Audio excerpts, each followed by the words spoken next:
Well, hello everyone, and welcome to Doniphan High School basketball on Current River Broadcasting. This is Keith Bowman. Dalton Pennington will join me here in just a minute as soon as he gets us going. Okay, he says he's ready to go. The Dons playing their last home game of the season already, folks. They've still got several games to go, but this is the last home game. It's also going to be senior night, and the Neelyville Tigers are in town to take on the Dons in an Ozark Foothills Conference game. Now, the seed meeting for the Ozark Foothills Conference Tournament is tomorrow, and right now, the Dons have one loss. Greenville has one loss. East Carter doesn't have any, but I think East Carter and Greenville are playing each other tonight. So if somehow or another Greenville could pull off the upset there and beat East Carter, it'd be a three-way tie for first, and then the coaches are going to have to go at it tomorrow at the seed meeting to get see who gets seeded first. But if Greenville loses, the Dons, if they can win this game tonight, will probably get the number 2 seed. And if you get the number 2 seed, you'll have to play on the first day, which is Saturday. And I would say a lot of that is going to depend on the weather that's supposedly coming in tomorrow night and Thursday. So they will get the seed meeting in, I'm sure, because I don't think the frozen stuff's supposed to start falling until late tomorrow afternoon. So hopefully it'll miss us or just barely get us, and they'll be able to get the tournament underway. Because Dalton, if they don't get to play the first round of that tournament on a Saturday, it throws a monkey wrench in the whole thing. Well, what I imagine will happen is they'll play Monday and then they'll pick Wednesday up, which they normally have off. They'll start the whole thing on Monday, play Wednesday, and I guess they would just have to cram it all. Either that or finish it on a Saturday. I think the championship will have to be on Saturday in order to get everything in. But you're right. There's 8 games that first day between the JV, the girls, and the boys, right? Varsity. I think there's 8 games in a day. So you're definitely going to have to play Wednesday night, which a lot of people probably aren't going to like to do. But the only difficulty about playing it, doing it backwards and having the Saturday on the back end, is you can only play 1 game a day for each team. So if you don't get it far enough in the tournament, there's not enough time on Saturday even. So you're right, this weather could potentially throw a wrench in the whole thing. All right, well, Neelyville's starters have been announced. Number 31, Owen Connor. Number 5, Drew Shands. Number 13, Kason Stevens. Number 22, Kai Wolfram. And number 30, Levi Alexander. For the Dons, it'll be Ben Killian, number 2. Trace Lepar, number 3. Luke Emmons, number 5. Isaac Rawlings, number 12. And Lane Allen, number 21. Will start for the Dons. Neelyville with their maroon uniforms, the gold numbers and white trim. And they'll go from left to right here in the first half. Dons from right to left. Thanks everybody for tuning in tonight. Going to have a big crowd on hand again here for this Ozark Foothills Conference matchup between the Dons and the Neelyville Tigers. Sit back and enjoy it, folks. Luke Emmons will jump against Levi Alexander, and the ball will be picked up out of the circle by Alexander. Lob pass down low. Emmons is not looking. Neelyville gets it underneath and muscling it up and in. It is number 23. Number 13. Number 13, Kason Stevens gets the first 2 points. Dons with it at the other end. Neelyville in a 2-3 zone. Isaac Rawlings. Seems like most everybody plays a zone against the Dons. Lepar misses the 3-pointer. Long rebound saved on a nice play there by Lane Allen. And the Dons will reset. Dons struggle a little bit from the free throw line, especially on this junior varsity. Or from the 3-point line, the outside shooting in total. And Neelyville's going to get a steal. And Wolfram brings it down, dribbles into the paint, cut off, kicks it back out to Shands. Now back to Wolfram, puts it up, no good. And rebound by the Dons. Isaac Rawlings heads up the floor. Neelyville on top 2-0. Lepar's going to try another one, and this one's good. A 3-pointer for Trace Lepar. And he is by far the best 3-point shooter on the Dons junior varsity team. Dons playing man-to-man. They lead 3-2, just underway in the junior varsity game. Wolfram gives it head of the key. Alexander. Now he gives it up to Shands. Shands dribbles back between the circles. Gives it to Wolfram. Hope I'm saying his name right. I'm saying it just like it's spelled, so hopefully it is. Neelyville throws it away. Trace Lepar picks it off. Throws it ahead to Rawlings. Rawlings head of the key, Lepar. Right back to Rawlings. Going to put it on the floor to the elbow. Out front to Allen. Over to Lepar. He's open again. This one's no good. Battle for the rebound. It's going to go out of bounds. Last touch by Luke Emmons. And the ball will go over to the Tigers. 4:59 left, first quarter. The Dons lead 3-2.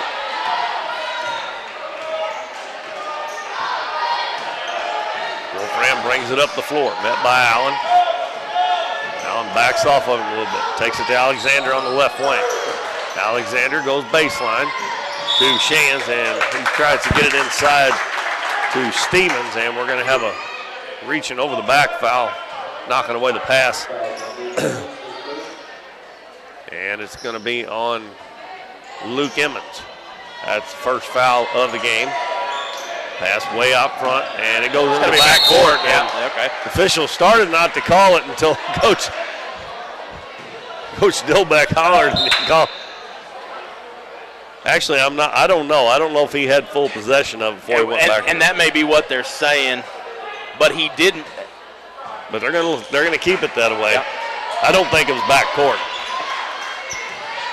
By the way, the Dons will take it. The girls playing Ellington tonight, and I've talked to Coach Stout, and he's going to give us some play-by-play. So I'll be trying to update us on that game as well. Well, if you want to see if you can get it on your phone, I had a friend of mine up at Elsinore give me a whole bunch of. I think they asked today, and they said they're not live streaming it, but I do know a couple basketball moms that'll probably throw it on Facebook Live. Okay. So I may try to follow it on there as we're watching the boys' game. Well, the Donettes won on Saturday, but from what I hear, it was an sloppy. ugly, sloppy game. And Neelyville was just fouling every time down the floor. I think they had 6 players foul out, I believe. Donettes only shot, I think it was 25 out of 57 from the free throw line, 11 out of 45 from the field. They were getting beat up bad, and they still won the game. Wolfram takes it down the left side, and he's going to be fouled by Isaac Rawlings. Well, I believe Coach Hale also got ejected from that game. She did. And you know, not to point that out for any other reason other than the fact that they were all kind of all in the officiating crew from what it sounded like, listening to the people in the stands and looking over at the sideline on the other side. It seemed like everybody was kind of on the officials. Wolfram misses the first free throw. The Dons still lead it 3-2 with 3:55 left in the first quarter. The next one is rounded out, no good. And Rawlings gets the rebound for the Dons. Gives it to Lepar. Lepar dribbles into the paint. Nice pass underneath to Emmons. Emmons puts it up and in. So Lepar's got 1 bucket and 1 assist, so he has helped out on both baskets the Dons have, and it's 5-2. And then Emmons is going to pick up another foul out at midcourt. That will tell you something. Number 13, that Cason Stevens, he's a big old tall boy. They don't have their heights on here, but so Emmons is going to have to check out. And who came in? Cooper Jackson.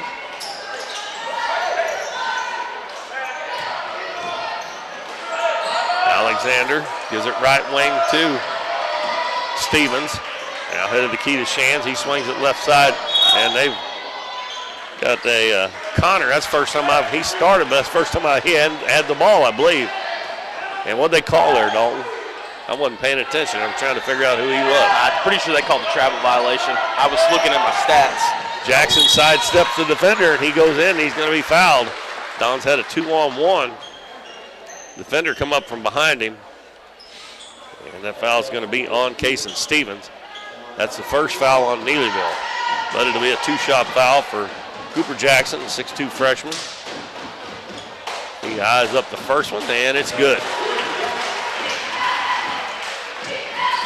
6-2 Dons. 3 minutes and 17 seconds left in the first quarter.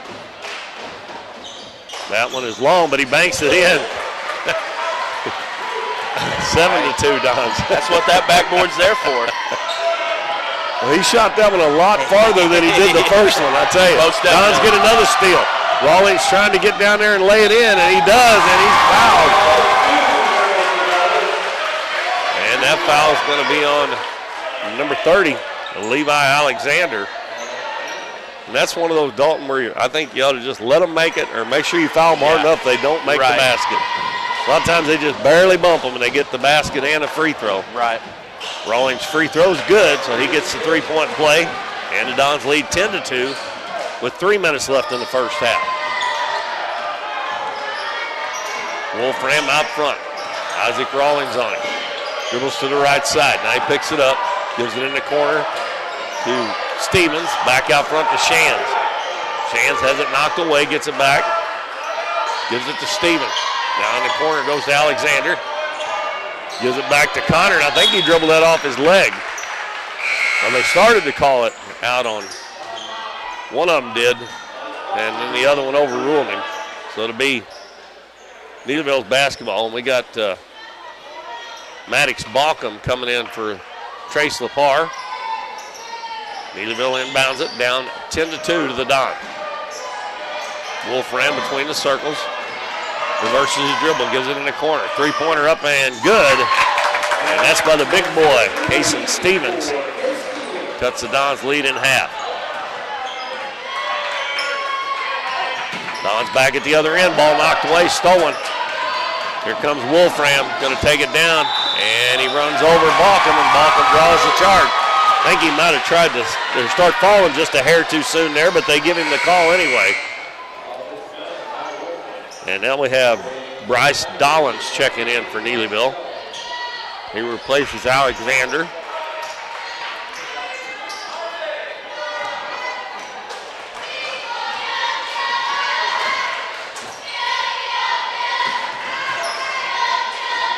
Balkum right side to Ben Killian. Cross in the lane, Rawlings back out to Killian.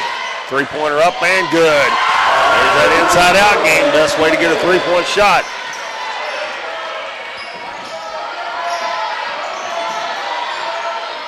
Wolfram, head of the key. Does a lot of the ball handling.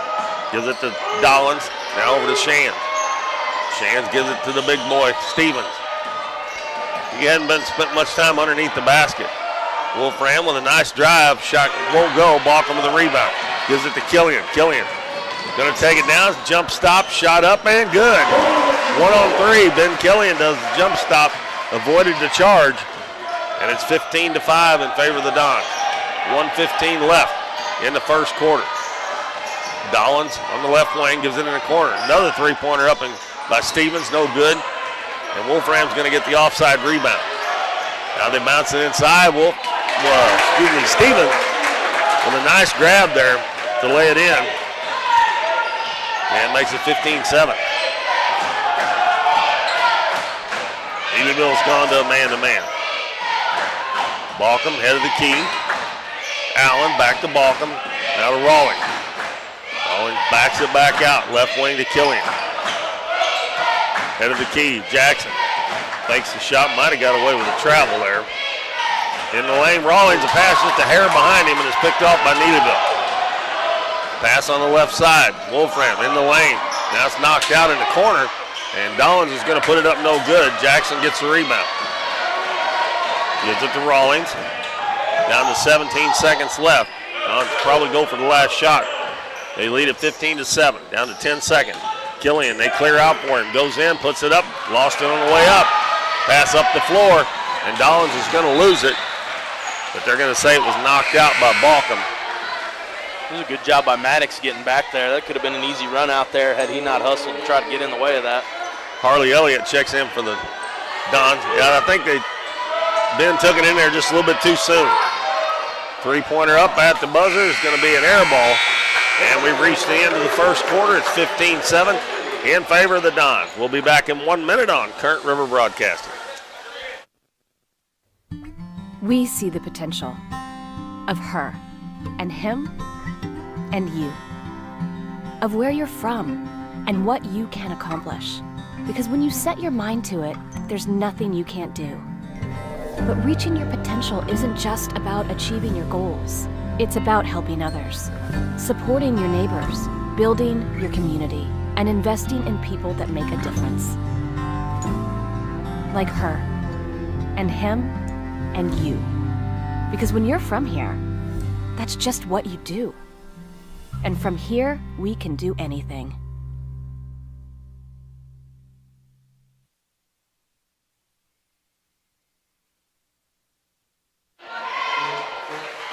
We have played one quarter in the junior varsity game, and the Dons lead Neelyville 15-7.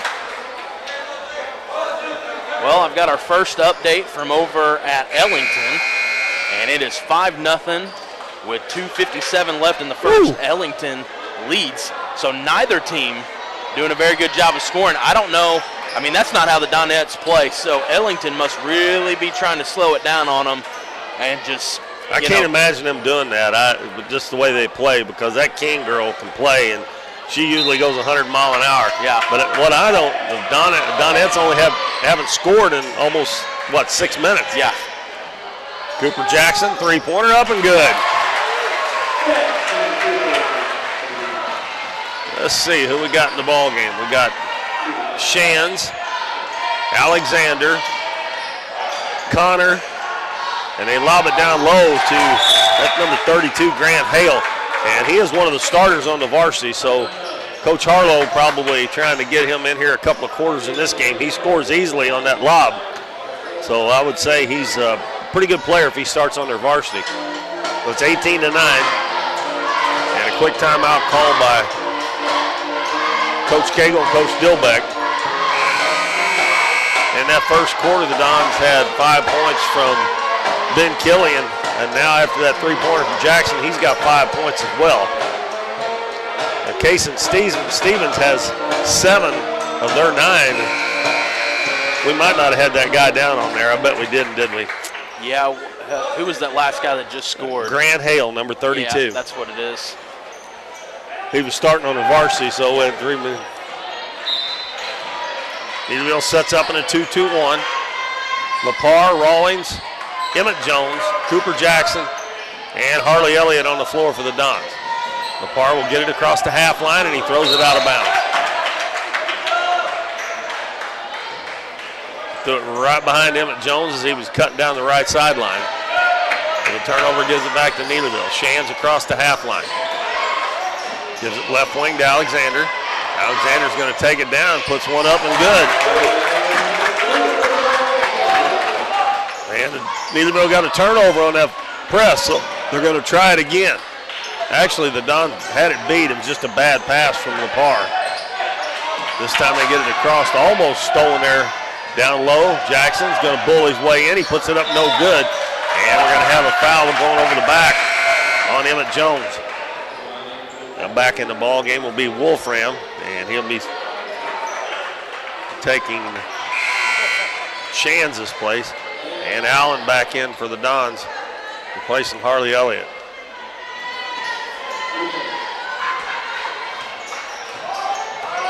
(18 to 11 Dons, 5:50 left first half. Alexander, right wing, dribbles back to the center, gives it over to Connor. Connor tries to dribble between a couple guys. We're going to have a reach-in foul on the Dons. Going to be on Isaac Rawlings. His second, and that is team foul number 5 on the Dons. Well, that's close to backcourt again there, I'm telling you. They don't call that like they used to did, of jumping from one side into the other and catching it. Dollins gives it in the corner. Connor's going to shoot a 3. It's short. And Lane Allen there with a nice rebound as he had to battle hard to take that ball away. Jones, three-pointer is good. Emmett Jones, and I think he might have walked too. Yeah. Did that little crow hop stutter step there. But it's not called, and that's usually called all the time. Alexander gets a lane to the basket. Jones catches up with him, missed the shot. Ball saved inbounds by Allen, but it goes to Wolfram. His shot no good. Ball tipped around, and we're going to have a hell ball. And it'll be Neelyville's basketball. Well, 21-11. I'm sorry, go ahead. Yeah, it looks like the scoring picked up a little bit over at Ellington. It's 12-7 at the end of one, Whippet's lead. So Donettes sounds like they got in a hole early down 5, and then they've played even with them since. So I figure that game is going to, I think we'll get into the second half and see that lead exchange hands a couple times, I would think. I see it being a good game over there.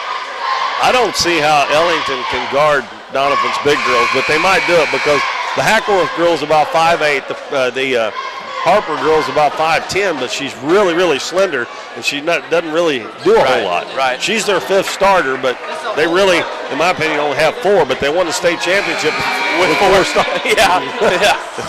Well, and that's kind of what we talked about today at lunch. Some of us were talking, you play with Ellington, defending state champion, probably going to make a run at it again. That's a good win no matter how you finish your season against a team like Ellington. So Donette's really looking to come away with it here. And Hale can't handle the inbounds pass that goes off his leg out of bounds. And the Dons will get it. Excuse me, talking about the Donettes. And here I call them the Donettes. Let's see. Looks like Shan's checked back in for Neelyville. And Luke Emmons checked back in for the Dons. Lepar over to Emmett Jones on the right wing. Looking for the cutter. Nobody there. Now they swing it left side to Lepar. Lepar penetrates. Head of the key to Emmett. Now to Rawlings. Rawlings penetrates into the lane. He puts it up and won't go, but he draws a foul. And he'll shoot a couple free throws. That foul is on Grant Hale. Hale is a sophomore. They only have 9 JV players listed, and they only have 5 varsity players listed, but Hale, the sophomore that's out there right now, is one of their starters on the varsity. Rawlings misses the first free throw, and that one's good. That'll extend the lead to 22-11. 4:20 left in the first half. Neelyville with the basketball. Dollins over to Alexander. Now to Shant. Trying their best to get it inside to Hale. Luke Emmons doing a nice job in there defending him. Shan's made a nice drive, but he missed a shot. Rawlings with the rebound for the Don. He quickly gets it into the front court. Drives baseline, got the shot up, but he missed it. And Hale heads back the other way. Passes ahead, Dolan. Now to Wolfram. Over to Shans. He's wide open. Three-pointer up and good. 22-14 Dons. Neelyville back to, well, I thought it was 2-2-1, but they only have one guy at half court, so the Dons get it across easily this time. Neelyville in a man-to-man. Lepar gets around his man, lays it up too hard. Ball tipped out of bounds, and they're going to say Neelyville touched it last.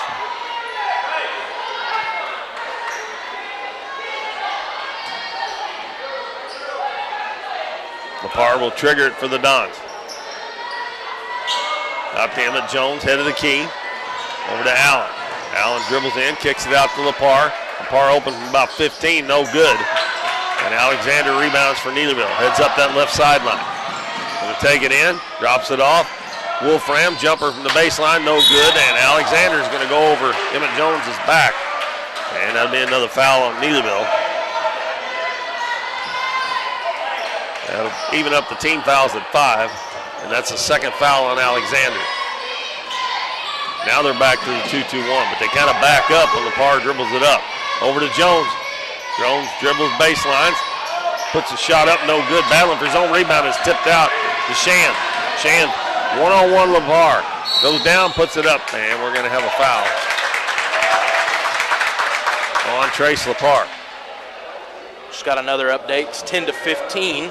6:20 left in the second over in Ellington for that Donettes game. Well, it's still played even with them since being down 5-0. Shan's at the free throw line, and he missed the first one. He just made a three-pointer not too long ago. Cooper Jackson back in for the Dons, placing Lane Allen.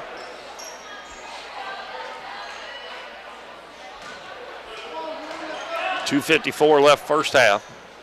Shan's second free throw is good. And we have Owen Connor coming back in the game.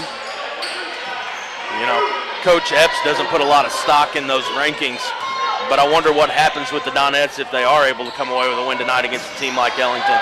Do we see them boost up, or is it just because everybody's going to say, oh, well, they're Class 2, so it doesn't matter? You know, what are people going to say? Well, they've been beating a lot of Class 2, 3, 4 schools. Right. The thing of it is, it probably depends on what the teams that's ahead of the Donettes do, too. So right, yep. 22-15, Owen. Turnover there on the Dons, on Emmett Jones, and back the other way. Connor's going to lay it in and going to be fouled. And Neelyville trying to get back in the game here. That one's going to be on Cooper Jackson. That's his first. Connor trying for the three-point play, and he gets it. And Neelyville's within 4, 22-18 with 2.5 minutes left in the first half. Also, they'll be in the bonus if the Dons commit any more fouls. Jackson, head of the key. Emmett Jones over to Lepar. Lepar gets to the elbow. Head of the key to Emmett. Now right side, Rawlings. Rawlings takes it in, puts it up. That's a couple of them he just couldn't quite get to go. He'd have three-point opportunities, but he'll be fouled. And now both teams will be in the bonus this last 2:14 if they have any fouls. This is a two-shot foul anyway because he was in the act of shooting. That's the second foul on Hale. And Rawlings gets a friendly bounce on that first one. That's 5 points for Rawlings. Next one on the way, and it rims out. And rebound down to Alexander. Passes it up ahead to Shands. Now on ahead, Owen. Owen Connor gets another layup. And Coach Cagle upset that they got beat down the floor on a missed free throw, and he calls the timeout with, I believe it was 2:04 before they shut it down there with the clock. It's 23-20 Dons. They're down to only 3 points ahead now. The score is now 17-11 with 5:50 left to go in the second. So it's going to kind of hover around that 5-6 point mark. That the game Saturday, Matt was texting me back and forth. I think the halftime score was 16-14. Donettes are having trouble scoring. Sounds like they're having trouble scoring tonight as well. Yeah, that's also going to be a good measuring stick. Hey, you're playing Ellington State ranked, but how do you bounce back from Neelyville where you didn't play good at all? Matter of fact, I'm sure Coach Epps would say kind of played embarrassingly bad. So I don't know. I don't know how he's going to feel about that, but that's going to be a good rebound game for the Donettes if they can kind of fix a lot of the mistakes they had on Saturday. Don's turning over. Pass ahead to Wolfram. He's going to take it in, put it up no good. Alexander with the offensive rebound. He put it up no good, and going high to get the rebound is Luke Emmons. Gives it to Lepar. Left wing Jackson. Down low. Nice pass into Emmett Jones, and he probably missed it. Got his own rebound, went up and stripped. Now Cooper Jackson gets that little jump hook, no good. And he's going to be called for going over the back. Boy, Emmett Jones missed an easy one there. Yeah. That'll be a 1-and-1 at the other end. Neelyville only trails by 3. It's going to be Levi Alexander shooting the free throws. It'll be a 1-and-1. Dalton, one of the Donettes have not shot free throws very well all year long, other than just a couple of players. And it showed the other day. And 25 out of 57, I believe what Matt told me there. I mean, if they'd have made 10 more, they still wouldn't have been that great a percentage, and they'd have won by almost 20 points. Right. I think the last stat I looked at, they were shooting about 57.5% from the free throw line. That's not good enough as a team if you're gonna try to make a run, I don't think. But scores now. Go ahead. 21-14 with 3:56 left over there. It's going to be hard to bring that percentage up much. Not many games left. Right. I mean, they'd have to have some games where they shot 100%, and shoot quite a few free throws to bring it up. Neelyville battling here. Owen Connor gives it over to Hale. Hale back out front. Wolfram. Now back to Hale. Pass to Wolfram. He gets around Emmons and he puts it up no good. Ball's going to be tipped out, and I think it's going to go out of bounds, and it's going to be off of Neelyville.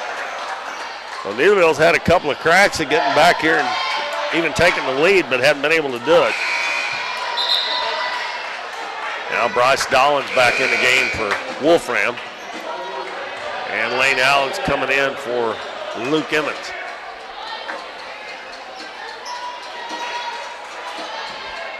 Be Don's ball with 37.4 seconds left in the first half. Lepar over on the right wing to Rawlings. Rawlings dribbles to the free throw line, back out to Jackson. Now to Allen. Into the key, Rawlings. In the corner, Jackson. He's open for a three. It's no good. And Alexander with the rebound. Drives all the way down, puts it up right in front of the basket, missed it. And Jackson with the rebound. So Don's going to get another shot here if they don't turn it over before the half. Lepar, I don't know if he knows. He's going to dribble down in the paint, and he's going to be fouled with 1.1 second to go.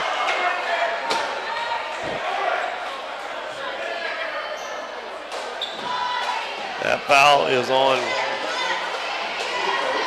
Owen Connor. So that's his first. Yeah. Lepar will be shooting too, so nice job there by Lepar to get to the free throw line, but he missed the free throw.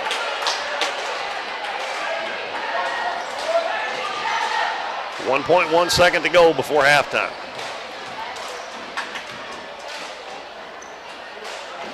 Next one is in and out, and Hale gets the rebound, and that's the buzzer, and that'll end the first half. And the Dons holding on to a slim three-point lead, 23-20, after being up about 9. Well, I believe they were up 11 at one time, 22-11. So Neelyville will come back there, cut it to 3 at halftime. So we'll take a look at the scoring, and then we'll take a short break. Looking over at the Neelyville Tigers, Drew Shantz is going to have 4 points. Kaysen Stevens, who had the big first quarter, had all 7 points for the Tigers in the first quarter, but didn't score again in the second. Has 7 points. He's leading the team. Levi Alexander with 2, Owen Connor with 5, and Grant Hale with 2. For the Dons, we've got Trace Lepar with 3, Ben Killian with 5, Isaac Rawling with 5, Cooper Jackson with 5. Those 3 leading in scoring for the Dons. Luke Emmons with 2, and Emmett Jones with 3. And it looks like, looking over at Ellington, scores 21-14 with 3:56 left to go in the second. All right, well, our halftime score is 23-20. Of course, we got senior night coming up. I'm going to do it between games, I assume? Yes, I believe so, yes. And then we got the varsity game. As I said, the Dons probably going to get the number 2 seed. Greenville's got a good year, but I really can't see them. If that game's at East Carter, I don't know if they can beat them. Well, I think if East Carter, if they do play East Carter tonight, that'll give them 2 losses. So I think the Dons would have to get 2. That's what I said. If they lose, they'll get the. I mean, if Greenville loses, they'll get the 2 seed if they win tonight. Right, but they've got. If East Carter does lose, that puts everybody in a 3-way tie.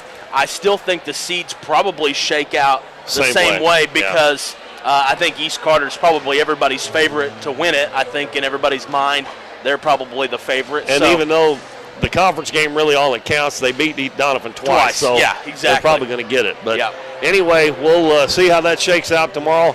And actually, we won't be back on the air with you before the seedings come out. So you're going to have to try to find out somehow in the paper or look. Matt normally posts those on our Facebook page. So on Current River Broadcasting, you can look that up, see where that tournament is JV, varsity boys and girls. So all 3 teams will be playing. And if the girls get the 1 seed, which they're going to, they won't play until the second round because they'll draw a bye. Matter of fact, the top 2 is going to get a bye because Clearwater doesn't have a team, so there's only 6 teams this year. And that tournament, by the way, is being held at Twin Rivers except for the championship night, which is going to be at Libla, which is over on the campus of 3 Rivers. So, and I could be wrong, but I could have swore somebody said Matt was still going to try to see if we could get over there and live stream some of that. I don't know if that's true. They were talking about it today at lunch, so I guess we'll see. He told me the other night he got invited to the meeting tomorrow. Okay. So he said, I don't think it'll do any good for this year, but he's talking about if we live stream it, some of the money going back to the conference. Right. And I'm not really sure that's happening with some of the other ones that's doing it. So, but anyway, it's halftime in the JV game, and the Dons lead 23-20. We're going to take a few-minute break, and we'll be back to get the second half underway. Stay with us.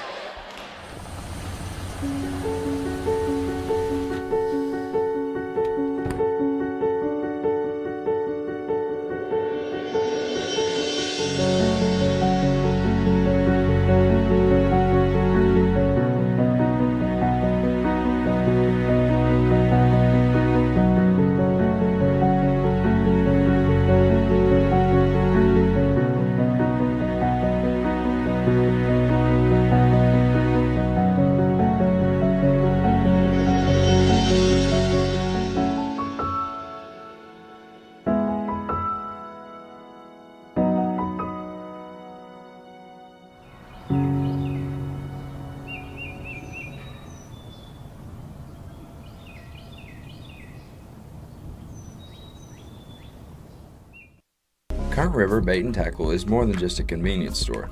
They serve hot lunches every day, including burgers that are made fresh and by hand every morning. If you're heading to the river or your favorite fishing spot, check out their large selection of fishing supplies. But most of all, come experience the friendly service at Current River Bait and Tackle, just across the bridge on Highway 160 in Doniphan. Hometown Pharmacy is your one-stop pharmacy for all of your medical needs. Our pharmacists provide shots for flu, pneumonia, and shingles all in this pharmacy with no appointment necessary. Refills can be requested online or through our app, and delivery is available if you live within the city limits.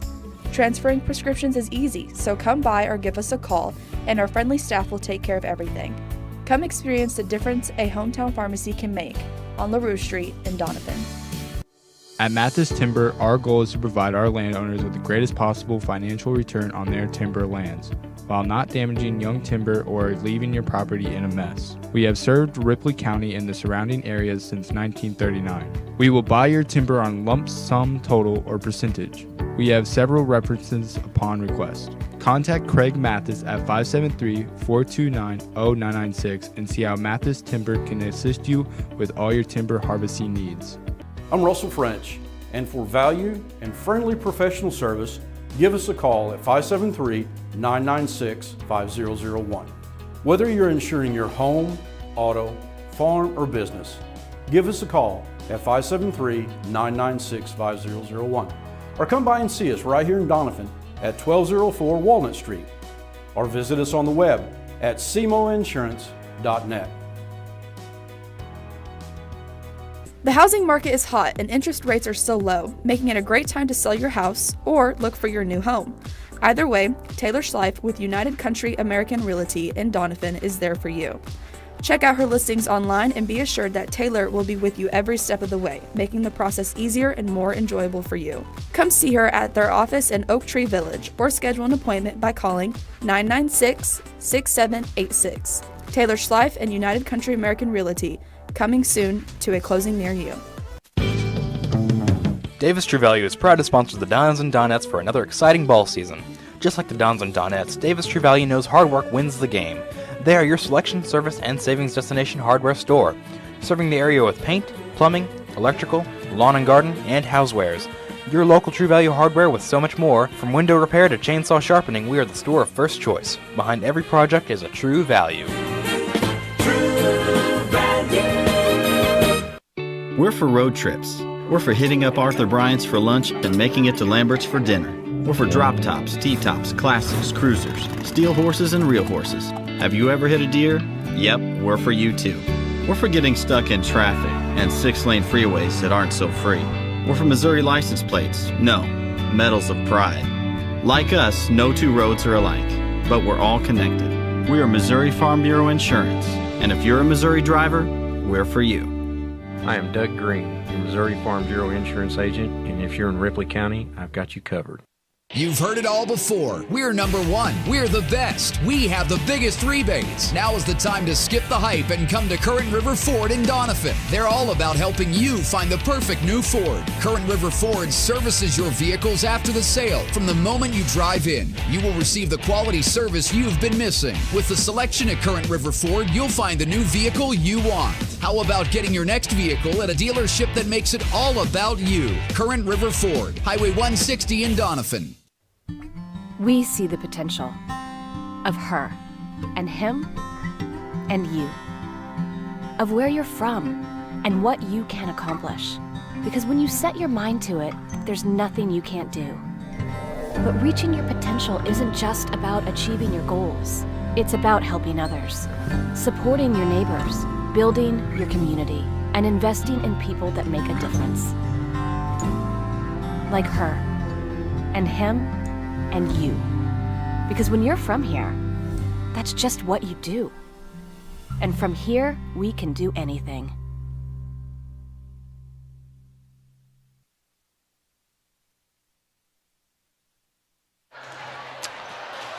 And welcome back, everybody. Keith Bowman and Dalton Pennington back at Doniphan High School. We're at halftime of the junior varsity game.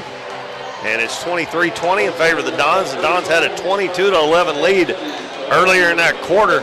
But since that point, they were outscored 9-1, and Neelyville's gotten back in this ball game. And did you get a halftime score on the girls? I did. They're down 16-32. Oh my gosh! Yeah, so it's kind of running away from them a little bit. Coach Epps is going to need one of those magical third quarters he's always talking about. So, and that's the area they struggle in most of the time when you talk to Epps is, they have a hard time coming out of the locker room. Yeah. Well, 32 points is not bad defensively against a team like Ellington, but that's 16. That's not good. Yeah. And with the way they played Saturday, not scoring, that is a bad time to go cold. Yeah. Let's see, 11 for 45, 11 for 44, but they shot about 25% from the field and probably 45% from the free throw line. Right. And I mean, it's a bad thing to say, but it's a good thing they were playing Neelyville. I mean, right. If they shot like that tonight, how bad would they get beat? I mean, and I will say this though, while the Donettes want to win them all, I feel like we always talk about it, they want to win them all. This game does nothing to hurt you. It's not a conference game. It's not a district game. They're not even in our district. They're not even in our class. So, and let's not forget, Ellington won state last year, and I think you said didn't graduate a single girl. Lose anybody. So, I think they're number 1 in state right now for 2A, so they're probably going to make another run at that. So, And it's on their home court. Yeah, and this game, I mean, in all actuality means nothing other than a win in the column, which is nice, but not the end of the world if you don't get it. But you would like to play well, though. Yes, win or lose. That is true. That is true. Emmett Jones catches underneath the basket on a pass from Ben Killian, puts the Dons up 25-20. Neelyville has Hale, and Wolfram shoots a 3, missed it. Connor's going to get the offensive rebound, missed it, and Luke Emmons gets the board. Gives it to Isaac Rawlings. Dons have Jones, Rawlings, Killian, Lepar, and Emmons, and a nice drive by Killian, but he can't finish the shot, and then he comes back in and commits a foul. And we'll go back to Neelyville's got Wolfram, Alexander, Shands, Connor, and Hale on the floor. And I would say this will be Hale's last quarter in this game if he's going to be starter on the varsity, unless Coach Harlow is not planning on playing him. Oh my gosh! Wow, that was a throw-up shot there. But it counts just the same. I'd rather be looking good any day. 25-22. Lepar hits Rawlings, cutting to the basket, put it in, and he's fouled. Nice cut there by Isaac Rawlings. Instead of everybody was just kind of standing around on offense and defense. He took the initiative there and cut to the basket, and he's got a chance for a three-point play. And Connor's going to go to the bench. And that'll bring Bryce Dollins back in the ballgame. And Rawlings missed the free throw. Emmett Jones with the offensive rebound. Ball knocked away from him. It's loose. He's going to get it back anyway. Goes down, he goes up, and he missed it. And Neelyville with the rebound. Here comes Shands, one-on-one. Sidesteps the defender, lays it up, no good.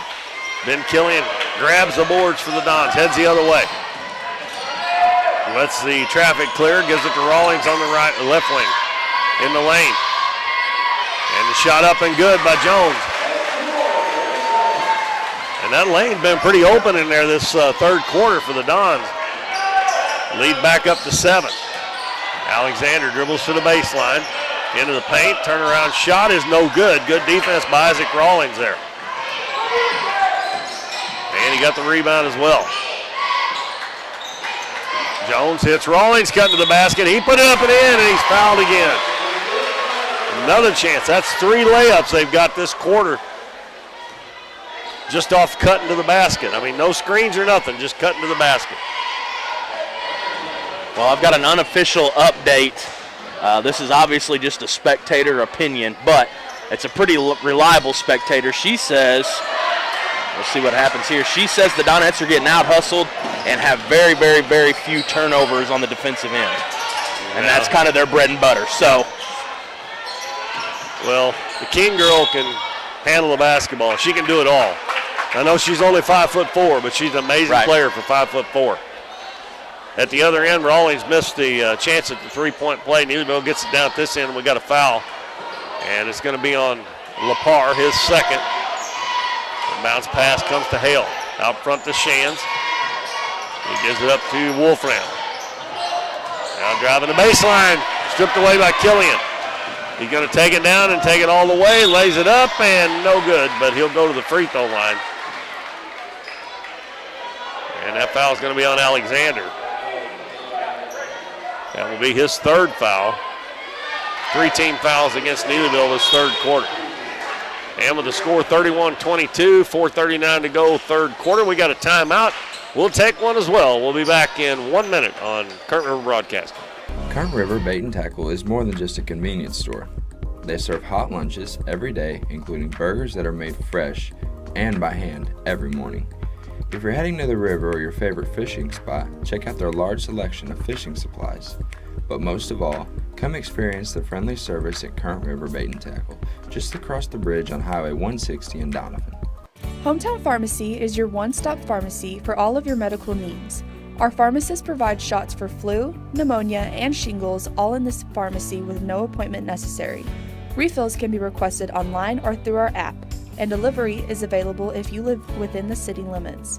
Transferring prescriptions is easy, so come by or give us a call, and our friendly staff will take care of everything. Come experience the difference a hometown pharmacy can make on LaRue Street in Doniphan.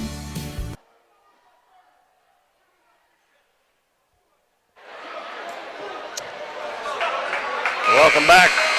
Dons lead 31-22 here with 4:39 left in the third quarter of the junior varsity game. And Dalton, we have another huge crowd on hand here tonight. Yeah, I was going to mention that right before we went into break, but I know we've got the band over here down on our end, which we normally don't have, but we have more people on this side than we normally do, and the opposite side from us is just as filled up as it always is, so big crowd tonight. Killian at the line to shoot 2, makes the first one.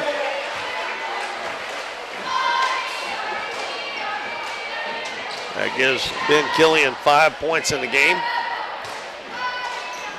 Lead is up to 10. And he missed that one. Luke Emmons with the offensive board. He's going to put it back up, no good. Emmett Jones got it. He got it blocked.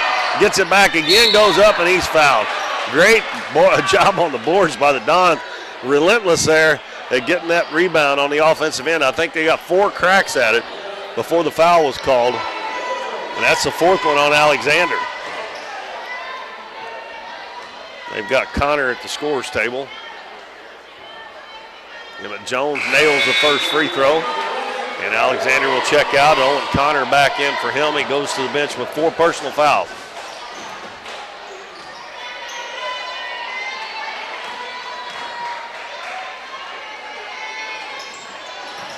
And the second free throw good by Emmett Jones, and he's got 9 points now. And Neelyville's going to turn it over. So Don's put on a little bit of pressure there, and Hale threw it away. And the Dons have their biggest lead now at 12 at 34-22. 4:20 left in the third quarter. Neelyville in the man-to-man. Emmons head of the key to Jones. Got a Killian. And we got 3 seconds called on the Dons. Yeah, it looked like it probably on Luke Emmons. Looked like Luke was getting tangled up down low. Dons are setting up in a 1-3-1 3/4 court trap. Wolfram gets it across the half line to Shands. And he gives it to Hale between the circles. Dons are in a 1-3-1 zone as well. Almost the travel there. Lob in the paint. Luke Emmons intercepts it. He telegraphed that pass, and Luke seen it coming, just jumped in there and snatched it away. Killian will back it back out. He's guarded by Wolfram. Left wing to Jones. Head of the key to Rawlings. Rawlings kicks it back to Ben Killian. 15-foot jumper is good for Ben Killian. I'll tell you what, Ben Killian's quietly had a pretty good sophomore year here. He's yes, very much so. I was kind of thinking about that earlier. We were talking about senior night and what we're losing. I mean, losing. Go ahead. Connor did travel that time. Go ahead. Yeah. Losing Ethan's going to hurt. He's one of your big ball carriers. Nolan hadn't got to play this much, that much this year. So, you don't want to say you're not going to miss him, but also he hadn't been 100%, and he's missed 50% of the game. So anyway, you're kind of looking at the same thing. And Tristan, I think an Isaac and a Ben combination can replace Tristan, and I kind of like seeing where this young Dons is going. The one I'm most excited to watch develop is Emmett Jones. I think he's going to turn into a phenomenal ball player. Lepar open for three in the corner. It's short. Another offensive rebound by Emmett Jones. Oh, they're going to call an offensive foul. I don't know if I've ever seen an offensive foul drawn that way. Don's up by 14, 36-22, with 2:53 left in the third quarter. Don's in that trap. Wolfram gives it over to Dollins. Dollins picks it up, back to Wolfram in the middle of the floor. Gets it across now. Dribble to the center of the floor. Throws it on the baseline. DeShans. Is that number 2? A free throw line jumper up good by Wolfram. Number 2 is Tanner Arms. That was his first action in the game. Lead at 12. Jones swings it over to Killian. Now head of the key to Lepar. Lepar's going to drive it, put up the little floater, short-armed it, and the rebound comes down to Hale. Neelyville heads the other way as Wolfram takes a spill. Hale has it knocked away momentarily, gets it back. Shans bounces it over to Arms. Now to Dollins. Wolfram comes and gets it from him. Picked up quickly by Jones, couldn't get the three off. Now Dollins has it with 1:45 to go. Good defense here by the Don. Jones goes for the steal, doesn't get it. Missed a shot, but Hale gets the rebound and puts it in. Well, Neelyville scored 4 in a row now and got the lead cut to 10, 36-26.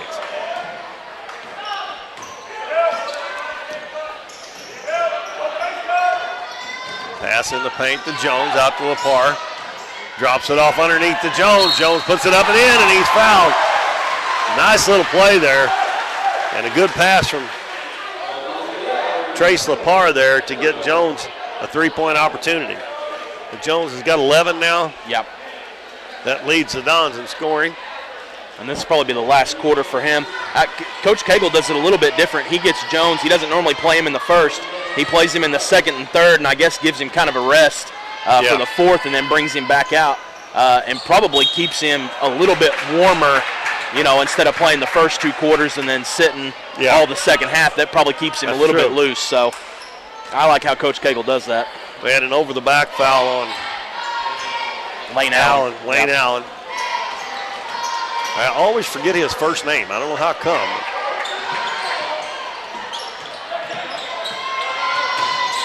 Hale with the basketball on the left wing. Don's up by 12.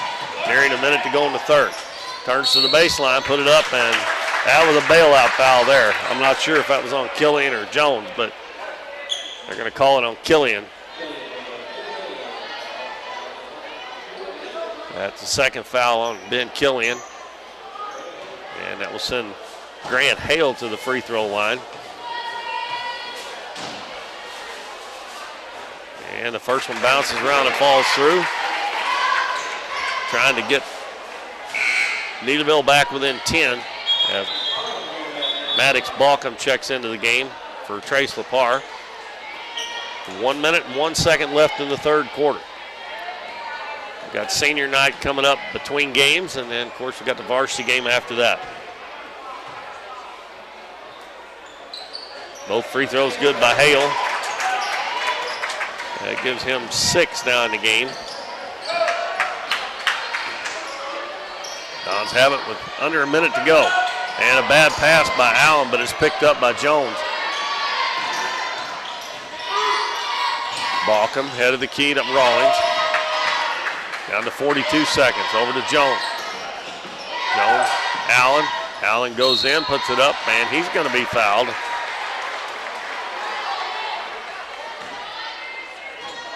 That one's on Shans. 2 shots coming for Lane Allen. And it looks like both teams are going to be into the bonus pretty early in the fourth quarter as well. That's 6 on Neelyville. Dons have 5. Allen's free throw is a little bit long.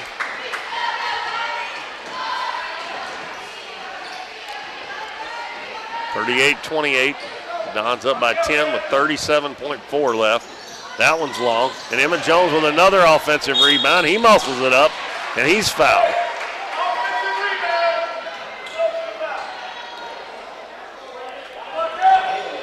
That one is on Hale, his third. And Emmett Jones is really getting after it on the boards down there.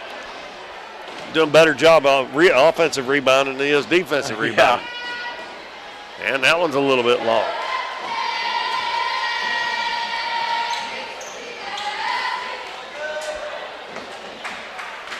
Don's not doing too good from the free throw line.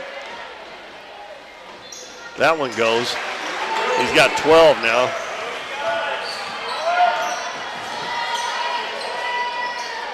Lead is 11. Dollars with the basketball. Picks up his dribble. Almost traveled. And we got a timeout called by Neelyville with 21 seconds gone. And I bet a coach hates to do that. I bet he just hates the timeout, yeah. With 21 seconds left in the quarter, I think it almost maybe been better off to let him have the turnover, but he didn't turn it over. That's probably really irked him a little bit. It is 22-39 in the third quarter. Donet's trailing now by 17. Not looking too good. Not looking too good. Well, they're going to have a few days off before they have to play. And I don't know. That girls' side of the OFC is probably all jumbled up in the middle, so there's no I would think so, yeah. I wouldn't be surprised if East Carter's not got probably got the 2 seed. I don't know that, but. Well, and out of the teams I've seen played, they're probably the most deserving. I really liked watching them play when they came to Doniphan a couple weeks ago. I think they're going to, I don't know what they've got. I think the Kirby girl's just a junior, right? Isn't that what we decided? Mm-hmm. Yeah, so they've got a good year coming up for them next year, too. Nice steal by Maddox. Balcom going to take it in, throws it underneath, and he throws it away. Neelyville back the other way, and Hale's got a chance here to lay it in, and he missed the layup. Offensive rebound underneath, put up, and no good, but a foul at the buzzer. And the Dons kind of fiddled that one away. They'd have been better off if they'd have just held the ball down there. And there's going to be 2 free throws coming. And it's going to be Drew Shands shooting them, and he can get Neelyville back into single digits. If he can make both free throws, he makes the first one. 39-29. Right after he shoots this one, we'll take a 1-minute break between the third and fourth quarter. And it's good. 39-30 is our scores. We head to the fourth quarter. We'll be back in 1 minute. Just watching the Dons on Current River Broadcast. At Mathis Timber, our goal is to provide our landowners with the greatest possible financial return on their timber lands, while not damaging young timber or leaving your property in a mess. We have served Ripley County and the surrounding areas since 1939. We will buy your timber on lump sum total or percentage. We have several references upon request. Contact Craig Mathis at 573-429-0996 and see how Mathis Timber can assist you with all your timber harvesting needs. I'm Russell French, and for value and friendly professional service, give us a call at 573-996-5001. Whether you're insuring your home, auto, farm, or business, give us a call at 573-996-5001. Or come by and see us right here in Doniphan at 1204 Walnut Street. Or visit us on the web at cmoinsurance.net.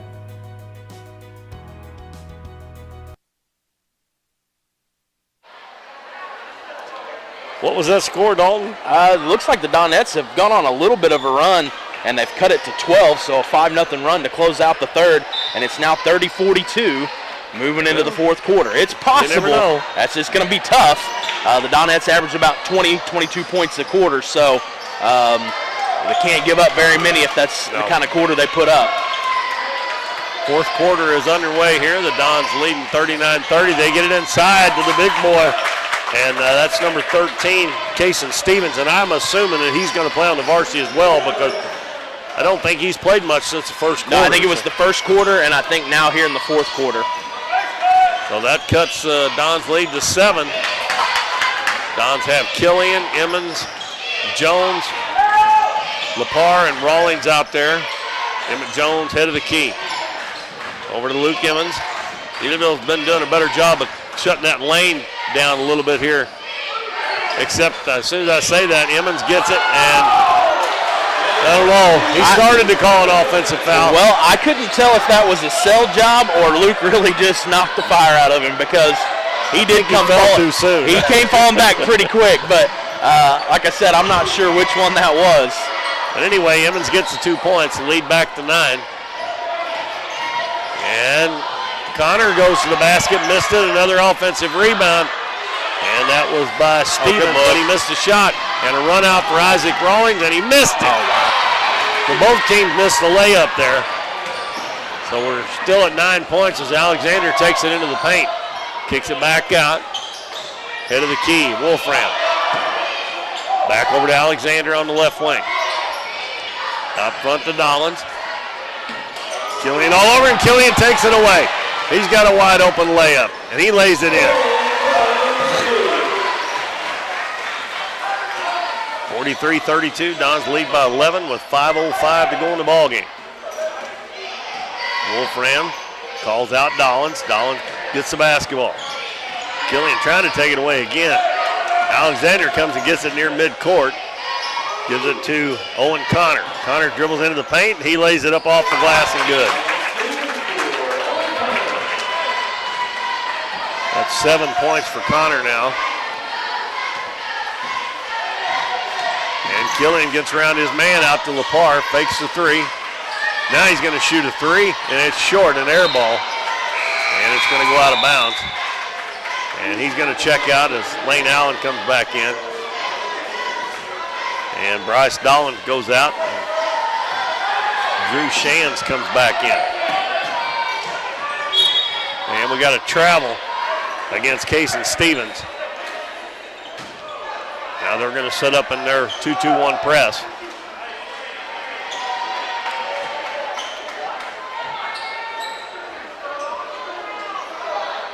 .426 to go in the ballgame. Don's up by 9. Pass up the floor to Luke Emmons. He'll wait and hand it back to Ben Killian, and the Dons will set it up. Over to Lane Allen. It's Emmett Jones, kicks it out to Emmons. He doesn't want to shoot the three. Allen's going to take it in. He goes up, scores, and he's fouled. Good strong move there by Lane Allen. He'll have a chance at the three-point play. The Dons have had several opportunities for three-point plays, just hadn't been able to cash in on very many of them.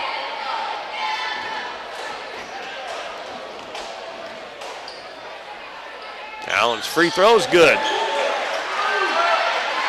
That is his first 3 points of the game. Pushes the Dons lead back to 12. Alexander gets a screen, takes it into the paint, and the shot won't fall, but we're going to have a foul. Coach Cagle's telling somebody to step over off their man and take a charge there. We're under 4 minutes to go now, 3:58, and it's a 12-point lead for the Dons. Alexander makes the first one.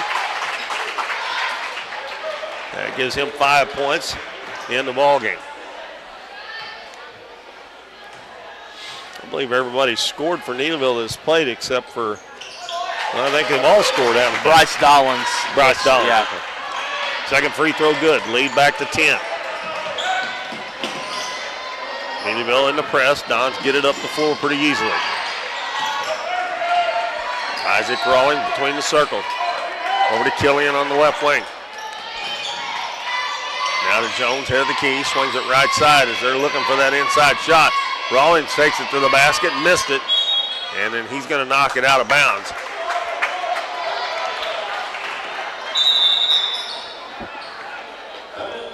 And with 3:35 to go, 46-36, the Dons up by 10. We got a timeout. It's a full one. We'll take a 1-minute break and be back with more Dons basketball. The housing market is hot and interest rates are still low, making it a great time to sell your house or look for your new home. Either way, Taylor Schleif with United Country American Realty in Doniphan is there for you. Check out her listings online and be assured that Taylor will be with you every step of the way, making the process easier and more enjoyable for you. Come see her at their office in Oak Tree Village or schedule an appointment by calling 996-6786. Taylor Schleif and United Country American Realty, Coming soon to a closing near you.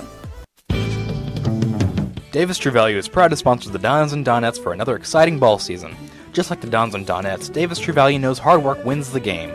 They are your selection, service, and savings destination hardware store, serving the area with paint, plumbing, electrical, lawn and garden, and housewares.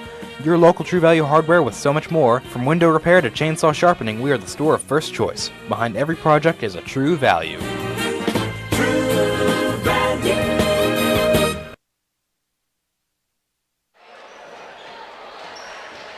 Neelyville with the basketball, trailing the Dons by 10, 46-36 in this junior varsity game. We got 3 minutes and 30 seconds left in our ball game. And the big boy, Kason Stevens, handling out front.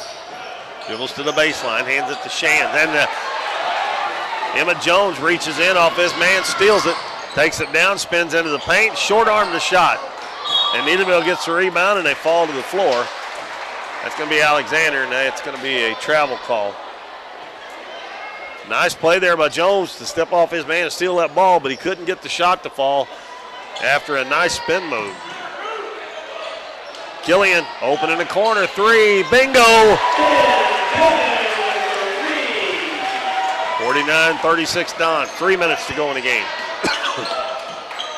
Wolfram on the left wing. Over on the right side to Connor. Connor reverses his dribble. And Jones tries to step in and steal again. This time he's going to get whistled for the foul. And it'll be a 1-and-1 coming up. And Trace Lepar coming back in. He'll replace Emmett Jones. And he fouls out of the game. That's where I was wondering how come he took him out here, because if he played 3 seconds in this quarter, it counts as a whole quarter, so which he's played longer than that, but he fouls out with 5 points. And Connor will make the first free throw. And Emmett Jones goes to the bench with 12 points. And he was 3 or 4 from the free throw line, had all kinds of rebounds. Connor missed the second one. So the lead is 12, 49-37. 2:50 to play in the game. Isaac Rawlings, head of the key to Luke Emmett. Over to Killian on the right wing. Now to Lepar, head of the key. Lepar gets around the defense, kicks it out in the corner to Rawlings. And the Dons don't have to shoot, but Killian's going to shoot it no good. And we're going to have a foul on the rebound on Luke Emmons.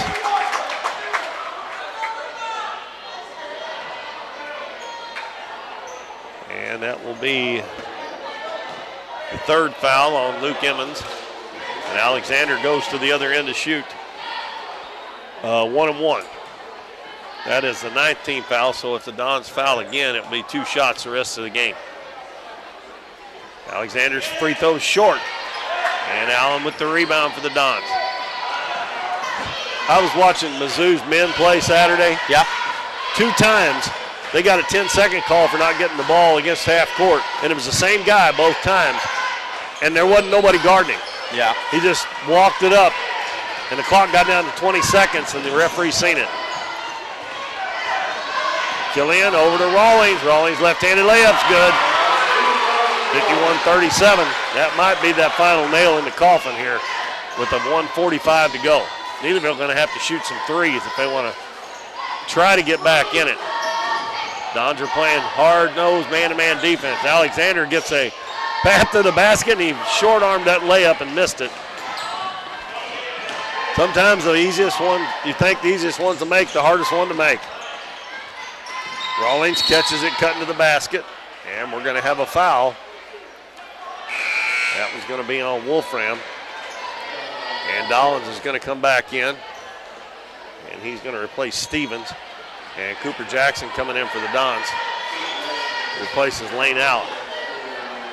So it will be 1-and-1 for Isaac Rawlings. Both teams now will be in the 2-shot bonus. The first one bounces around and falls through.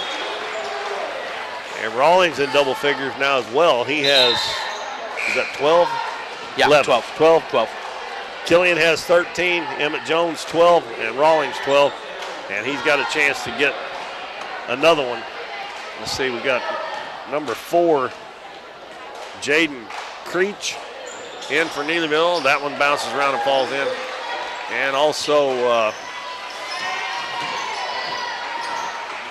number 2, Tanner Arms, back in. And we got a double dribble called on Connor. As we got Harley Elliott, Maddox Balkum, and Trent Anders in for the Dons. And also we got Devin Harp coming in as well, number 50.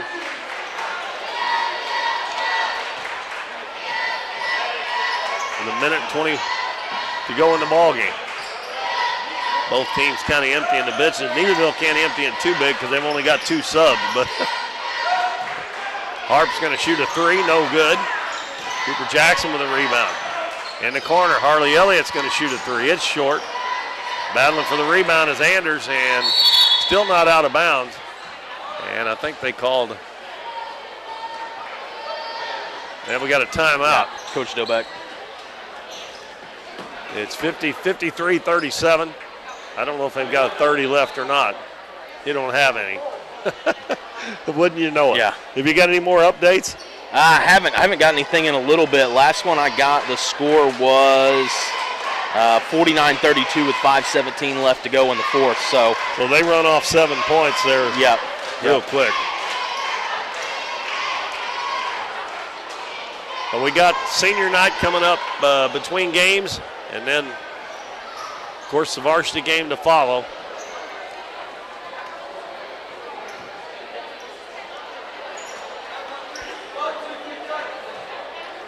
Just got another update right there from Coach Stout, 51-37 with about 3 minutes left. 51 or 61? 51-37. So they're 14 down. They can't come back a little bit again. Yeah. Cooper Jackson with it. Dons have it. Under a minute to go now. Harp's going to try another one.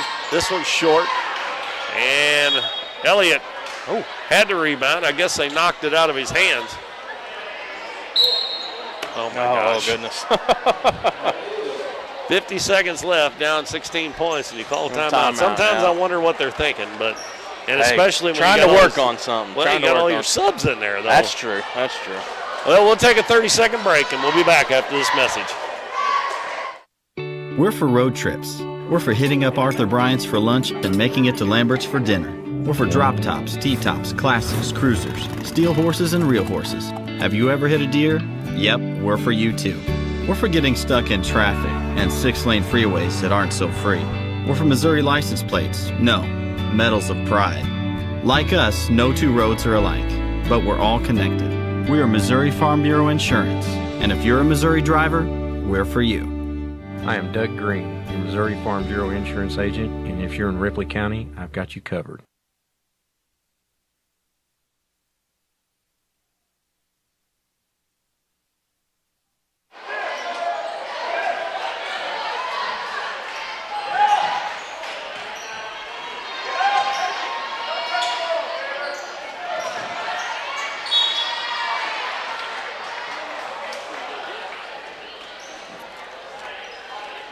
Well, there was still like 20-something seconds left on the timeout clock. Right. And the official handed the ball to the Dons to bring it in underneath the basket.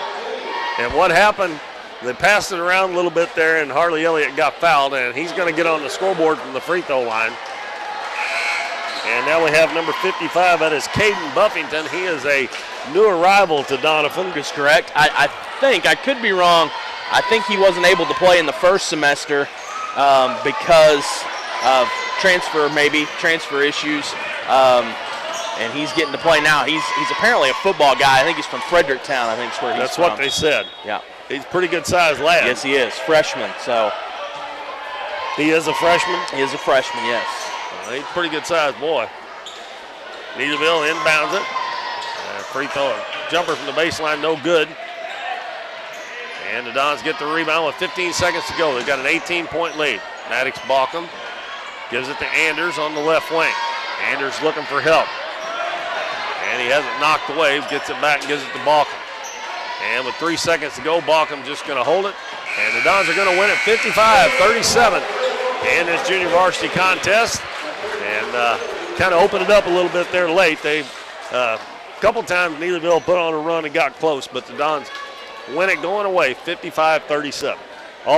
Dalton is going to give you the scoring, and then we'll take a short break while they're having the festivities here at halftime and then we'll come back and get ready for the varsity game. Looking over at the Tigers, Drew Shands is going to have 6 points, Kason Stevens with 9, Wolfran with 2, Levi Alexander with 5, and Owen Connor's going to have 8, Grant Hale with 6. Over for the Dons going to score, like he said, 55 points.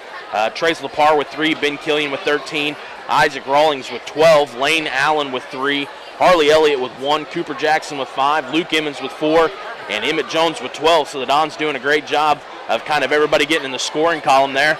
I think Ben Abrams didn't play, Hayden Moore didn't play. So it looks like Trent Anders and then Caden Buffington and Maddox Baucom are the only 3 that don't get in the scoring column for the JV Dons. And looks like senior night's going to go ahead and get started, so that's where we're going to wrap up this JV game. The Dons do win it by a score of 55-37, and I believe Matt is going to have the camera for the festivities, so we're going to turn it over to that.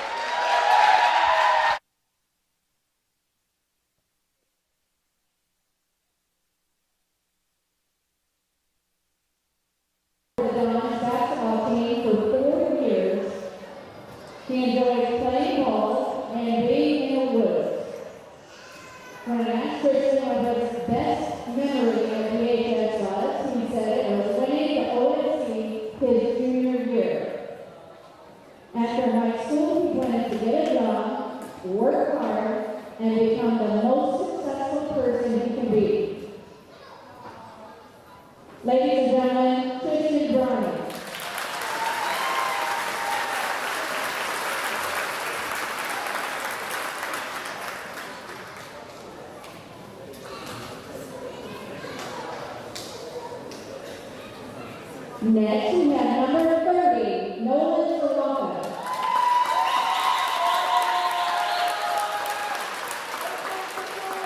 Nolan is the son of Marty and Jessica Soroka and Elaine Kim Hoover. Nolan has played football, baseball, and basketball all 4 years. He is point guard for the Dons basketball team. Nolan enjoys going to the gym, playing video games, and hanging out with friends in his free time. Nolan is also a member of Pep Club and Beta Club. He says he has several best memories at DHS, which include winning OSC last year, beating Charleston and Caruthersville in football, and of course, hitting a walk-off home run at the Neelyville tournament. After high school, Nolan plans to go on to college, get a job, get married, have kids, and live happily ever after. Ladies and gentlemen, Nolan Soroka.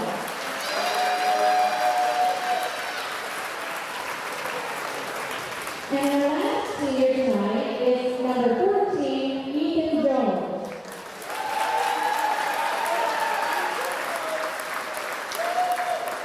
Ethan is the son of Shannon Jones and Heather Allen.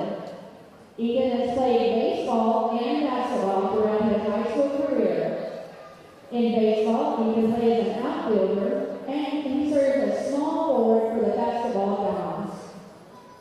He enjoys hanging out with his little brothers and his friends, hunting and playing sports. Ethan's favorite memory at DHS was getting his first alley-oop dunk on homecoming night, and that was pretty awesome. After high school, Ethan plans to play college basketball and go on to become a lawyer. Ladies and gentlemen, Ethan Jones.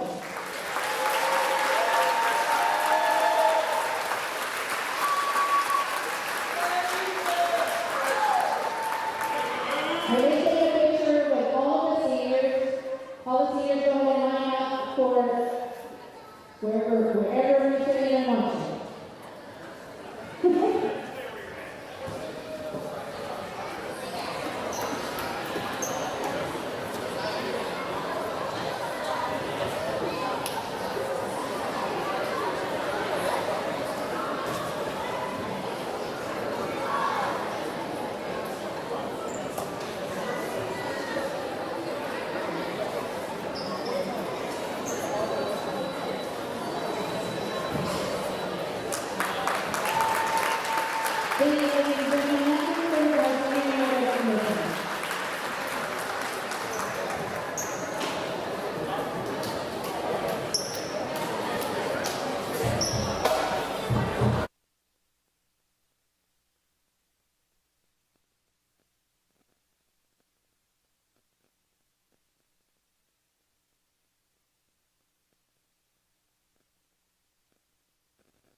Welcome back, everybody, back to Doniphan High School, the Current River Broadcasting. This is Keith Bowman, Dalton Pennington alongside as we are getting set for the varsity game.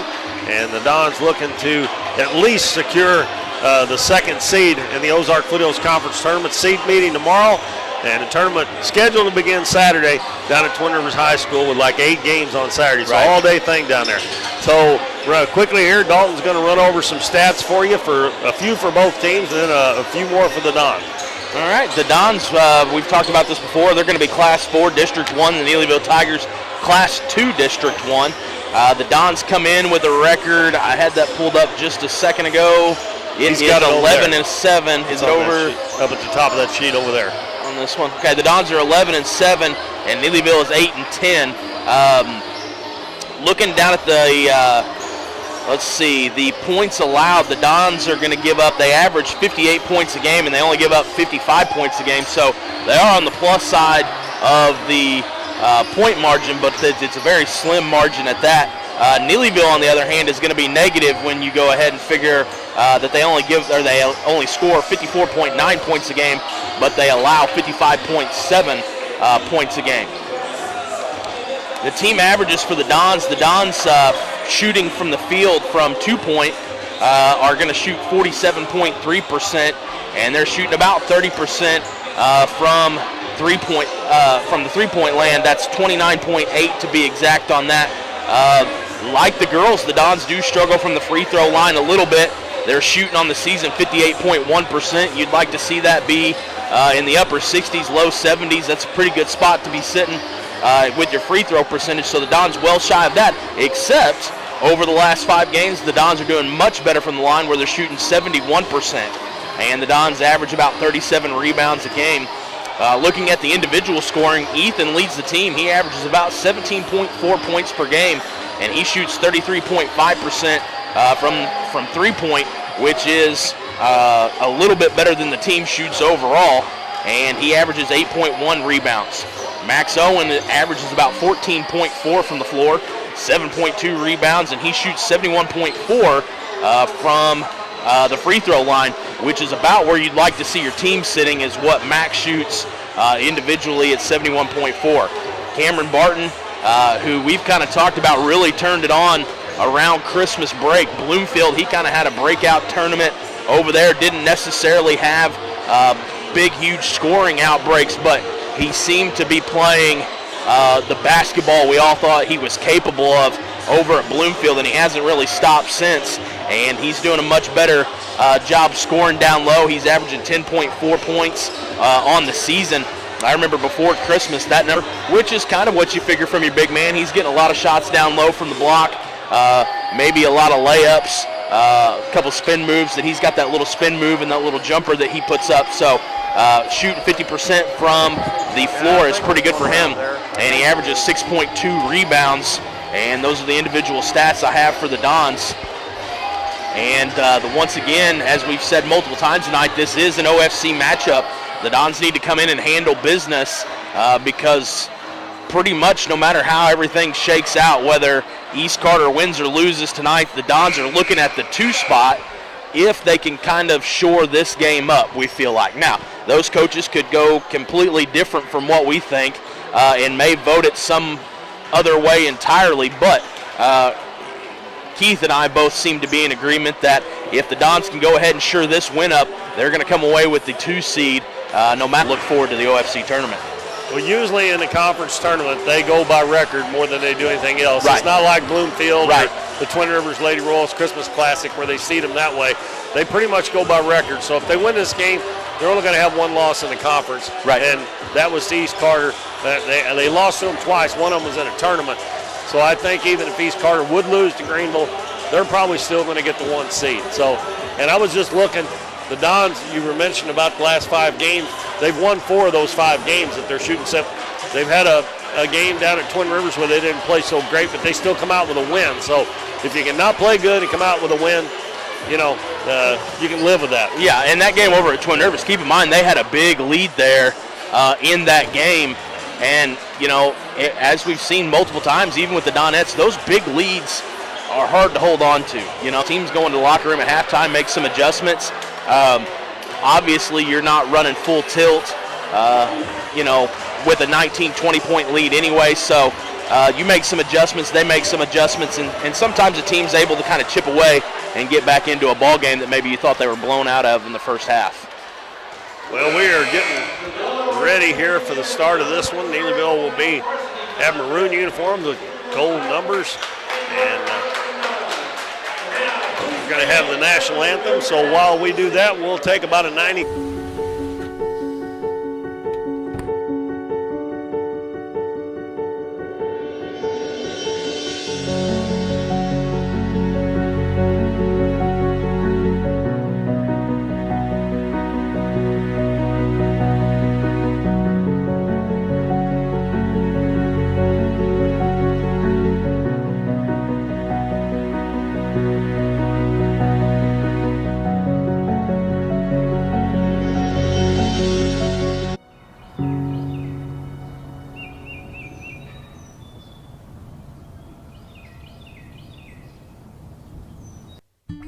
We see the potential of her and him and you, of where you're from and what you can accomplish. Because when you set your mind to it, there's nothing you can't do. But reaching your potential isn't just about achieving your goals. It's about helping others, supporting your neighbors, building your community, and investing in people that make a difference. Like her and him and you. Because when you're from here, that's just what you do. And from here, we can do anything.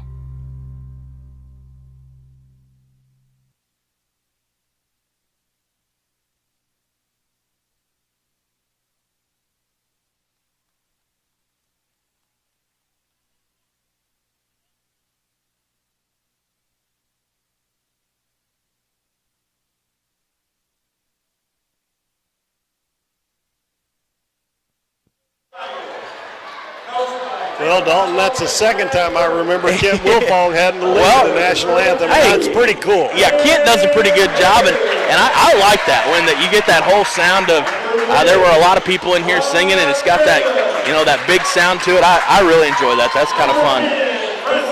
All right, the starters for Neelyville: Grant Hale, number 32; number 3, Brock Davis; number 10, Preston Goodnight; number 24, Riley Arms; and number 11, Ethan Hughes.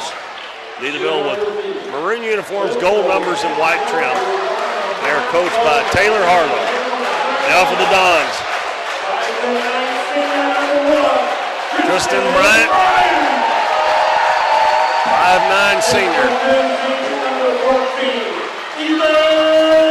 6'2" senior, number 14, Ethan Jones. And another 5'9" senior, number 30, Nolan Zawalka. 6'3" junior, number 35, Max Owen. And 6'4" junior, number 41, Cam Barton. Rounds out the starting five for the Dons. Neelyville will go from left to right, Dons from right to left here in the first half. And we are ready to get this varsity game underway here from the Bill L. Wright Gymnasium in Doniphan. I was going to say, the other day at the Kansas City football game, the mic messed up on, what was her name, Shantae or something, singing the national anthem. So there were 75,000 people singing the national anthem. Kind of like it sounded like in here inside. That's pretty cool, though. Yeah. And the ball tipped to Max Owens. He's going to take it down and slam dunk it home in traffic. That's the second time that's happened that I've seen this year. You could tell Cam was trying to tip it to Max. And the Dons take a 2-0 lead. Muse. Davis dribbles in, kicks it out to Muse. Muse dribbles to the baseline. Gives it out to Hale. I'll have to take a minute here to get the players. I do know Muse because he is their best player. That was a tough shot there from the baseline. And back at the other end, the Dons up. They're tied up 2-2. We've played about 45 seconds of the first quarter. And a bad pass by Barton's picked off. Barton back on defense, goes down, and nice defense there. Ball tipped back out. That was number 10, Goodnight, who missed that shot. Neelyville starts out in a 2-3 zone. Zerwalka gives the ball head of the key to Jones, swings it over to Max Owen. Out front to Zerwalka, back to Owen. He's open. He launches a three. It's no good. And Ethan Jones does a really good job of getting inside to Brock Davis to get that rebound and lay it in.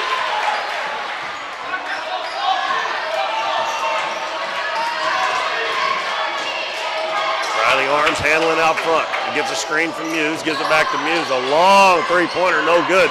And that, folks, that's nothing. Muse shoots those kind of threes all night long. He can hit them too. Ethan Jones for three. It's no good. And the rebound comes down to Arms, and he takes it all the way to the other end, and a bad pass. And not able to handle it is Preston Goodnight. Well, and I'm going to have to tell you something. I know his number 24, Riley Cage. Make sure you call him Riley Cage. His mama Sarah will have us both if we're not careful. So, well, I'm just probably going to call him Arms. That'll work. That'll work. She'll be okay with that. Because it's too hard to say everybody's first name every time anyway. Yeah. And the first name and the middle name, it's even harder. Yeah. Bryant over to Zerwalk on the right side. Neelyville packing that zone in. Going to try to keep Jones and Owen from getting open, though, on the three-point line.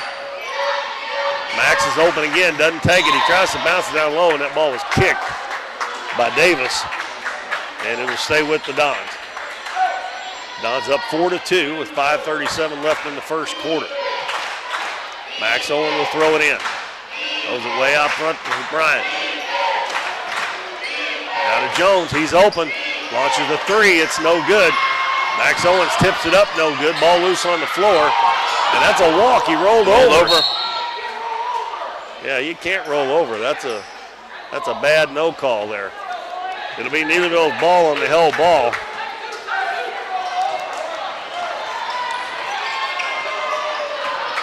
Official not paying any attention to Coach Cagle, but he did roll over. Right. Hale with the basketball.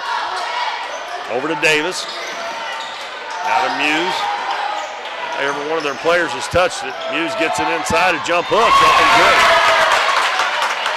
4-4 is the score with 5 minutes left in the first quarter.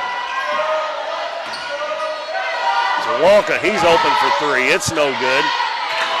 And the rebound comes down to Arms. Takes it all the way, hands it off to Goodnight. Goes up for the shot. They're going to call a foul on Max Owen. I think he's saying he got body there, and Coach Cagle's saying all ball, and the ref shook his head yes, and then kind of pointed to his stomach, so I'm thinking he's saying Max kind of got in there and put a little body on him instead. It'll be Goodnight shooting. The lefty puts it up and in. Give Neelyville a 5-4 lead.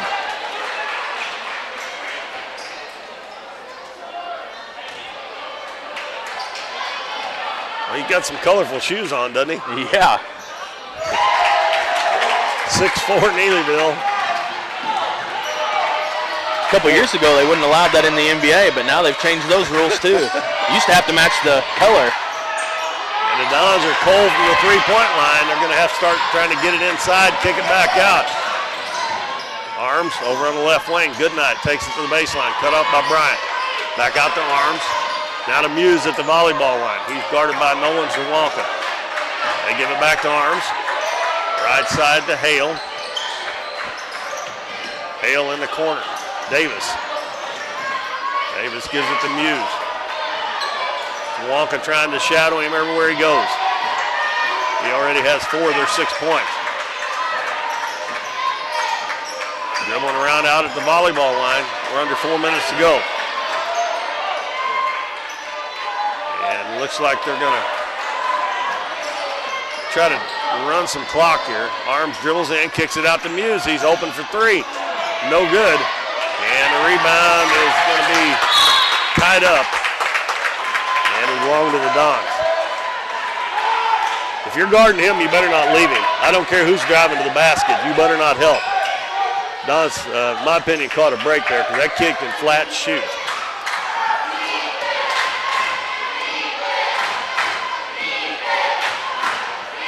bounces it over to Zawalka, head of the key to Bryant. Neelyville packing it in, and Jones has the ball batted right back to him. Now over to Zawalka. Owen left wing to Bryant. Bryant into the paint, throws up a runner, no good. And Hale with the rebound. Trying to find some offense somewhere. The three-point shots are not going. They got to figure something else out. Hale bounces it out. Arms takes it into the paint. And I'm going to call another foul on Max Owen. That ball was out of his hand. Yeah. That wasn't even close. That's going to bring J.D. Burton into the game. Don's going to lose a little bit of size here with Max going out. Still got 3 minutes left in the first quarter. Max Owens picked up 2 fouls. And that was not a foul, folks. I usually don't say much, but that ball was out of his hand when he hit the ball.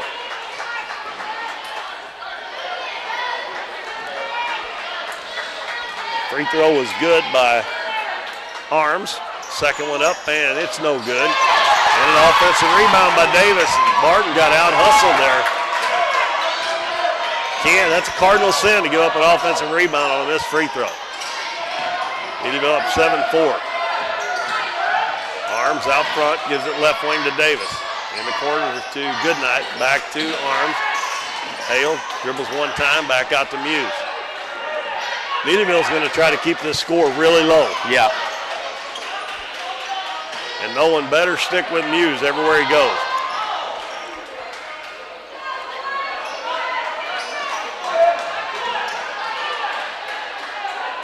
Coach Harlow's telling him, just hold the basketball.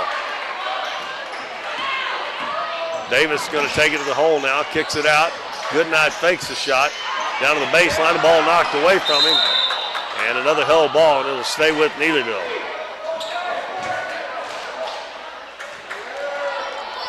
I think Coach Cagle's wanting to travel there, saying he rolled over twice. It's the same thing that happened on the other end. They didn't call it and they missed either. him, yep. Now Coach Harlow's up at half court hollering at the referee.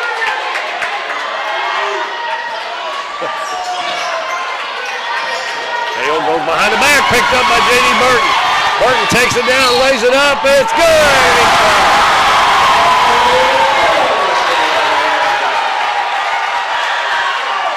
Foul's going to be on number 3, Brock Davis.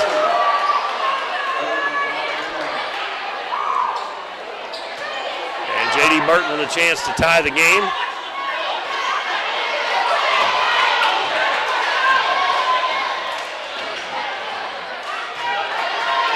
The referees are being pretty lenient with Coach Harlow here.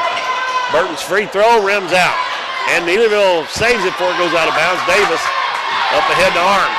Arms crossover dribble, takes it down, and another foul.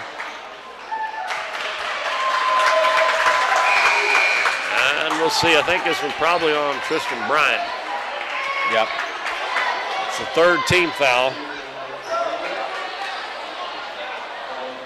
And we got Kason Stevens, who played a couple quarters in the JV game, come in for Neelyville. Inbounds pass comes in to Stevens. Arms with it over on the left wing. Back up. Don't get a lead here and build on it a little bit. Now we got an illegal screen. It's on number 13. That's Kason Stevens from the JV game. We might see a score of like 30 to 28 or something here if the Dons don't get a lead and make them have to play. So that is imperative that the Dons do. They get it down to Bob Burton, a minute to go. It's 7-6 Neelyville. Zawalka cross court. Burton back to Zawalka down low. Barton turns to the baseline, shoots, and he short-armed it. And a rebound by Arms. As the Dons asleep. Arms kicks it out in the corner. That's Stevens, gives it to Muse. Muse dribbles into the paint, puts it up, and no good. We got another foul.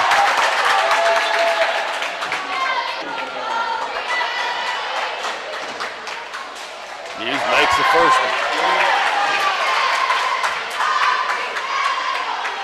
He has 5 of their 8.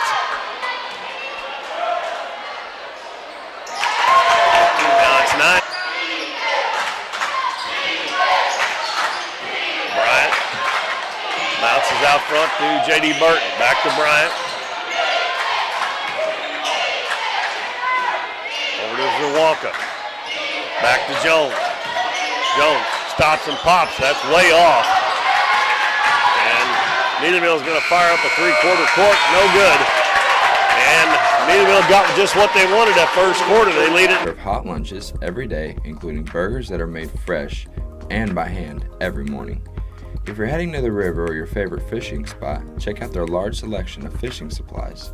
But most of all, come experience the friendly service at Current River Bait and Tackle, just across the bridge on Highway 160 in Doniphan. You've heard it all before. We're number one. We're the best. We have the biggest rebates. Now is the time to skip the hype and come to Current River Ford in Doniphan. They're all about helping you find the perfect new Ford. Current River Ford services your vehicles after the sale. From the moment you drive in, you will receive the quality service you've been missing. With the selection at Current River Ford, you'll find the new vehicle you want. How about getting your next vehicle at a dealership that makes it all about you? Current River Ford, Highway 160 in Doniphan.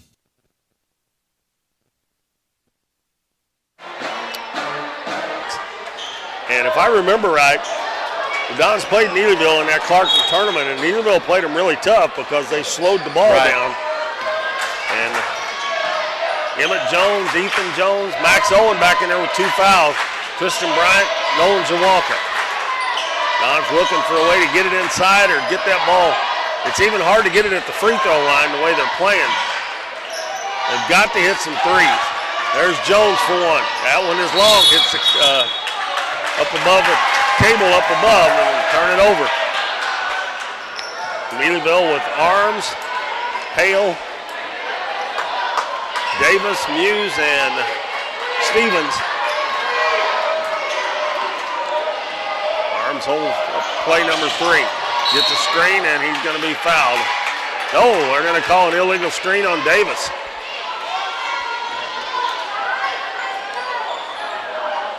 That's going to be 2 on Davis there. The 3rd team foul. Coach Harlow thought that they'd called the foul on Doniphan. He just now figured it out. Max Owen over to Ethan Jones. There you go. Drive that ball to the hole and score it. There you go. Yeah, the Dons are kind of ice cold shooting from three. Yeah, we don't have a single one yet, but we've fired up 4 or 5. So they're going to have to try something different here. That was a good move by Ethan Jones.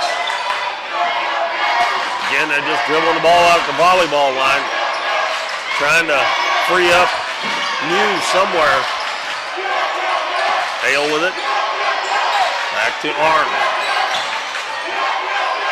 Arms will dribble back to the volleyball line again. Now over to Muse. And Muse being guarded by Max Owen. Max got 2 fouls. I'm not real sure about that. Muse is going to take it at him, and he got away with a walk. He missed the shot, and Owen got the rebound. He walked, too. Zawonka over to Jones, fakes it, dribbles to the baseline, put it up, and got it to go. And he's fouled. Coach Harlow's wanting to travel there, and I'm not too sure he's not 100% right, but they missed the one down on this end. And we got Preston Goodnight coming back in for Neelyville, replaces Davis. And Jones going for the 3-point play. He has given the Dons a 10-9 lead. Free throw is good. That's 7 points for Ethan Jones. Now the Dons set up in a 1-3-1 half-court trap. Almost thrown away. Pass up the floor, and Nolan Zawonka. Nice try there as he throws flying into the stand. He actually tipped that the second time and almost saved it inbounds.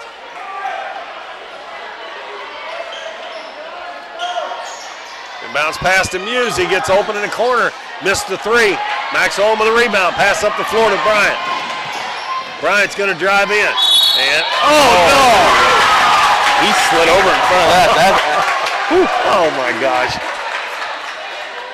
Referees like to call a charge. They get the they get excited. Yeah.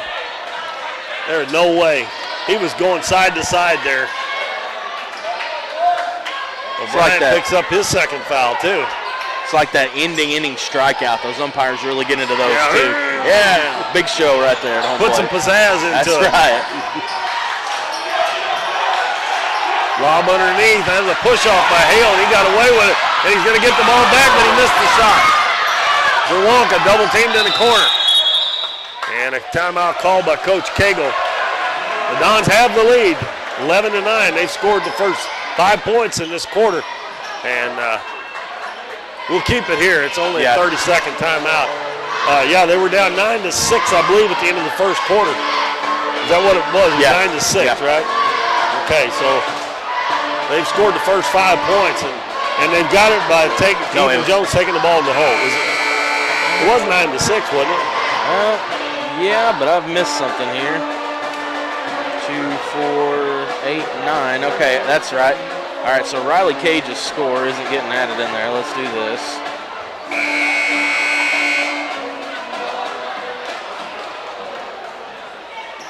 Now the Dons will have the ball after the timeout. There we go. I believe it was 9-6. Yeah, it was. Let's see. We got all the same players on the floor. Neelyville drops back in the zone. Max Owen is set up at the free throw line. Now he pops out. Nolan Zawonka takes his place. Ethan Jones open for 3. Bingo! Yeah, boy. A couple of layups might have got him going here. Now the Dons in the 1-3-1. They get it up the floor. Down to Hale. Hale puts it up. He missed it. Ball tipped out. There's a foul going to be called on Hale going over the back. Neelyville missed a couple of easy shots down there that they probably should have made. Hale's a pretty good-sized boy. He's only a sophomore. Of course, the Dons have a freshman out there right now. A pretty good-sized boy as well. 14-9 Dons. Jones bounces to Owen. Right back to Jones. Fakes the 3. Dribbles to the baseline. Gets in there, and we're going to have a blocking foul called as he split the double team. That was on Hale. That's going to be back-to-back fouls on him, so he's picked up 2 quick here. He's got in the 3 second now. quarter. Missed one there. That's not good. Nolan Zawonka takes it in. He forces it up. No good. The ball tipped up by Emma Jones. Tipped it out to Max Owen. Well, and he scores, and he's fouled. And to make matters worse, he called it on 31. 13. They don't have a 31 out there. He held them backwards. That was a break, because I'll tell you, Grant Hale was right there in the mix of that play and very easily could have been the one that called it on and gave him 4 with 3 really quick fouls. It's 15-9 now. Arms gives the ball to Stevens, takes it in, lays it up to the left hand and gets it to go. The Dons had scored the first 9 points in the second quarter. And a lazy pass by Jones, intercepted by Goodnight, goes down and lays it in. Max couldn't do much about it. He didn't want to get his 3rd foul. But Jones had nothing on that pass. You throw that ball out front like that, it's intercepted. It's a layup. Beautiful pass. Zawonka hits Ethan Jones in there, and he hits it with the left hand. That's a carry. Look at him carry the ball. He's going like that all the way down the floor.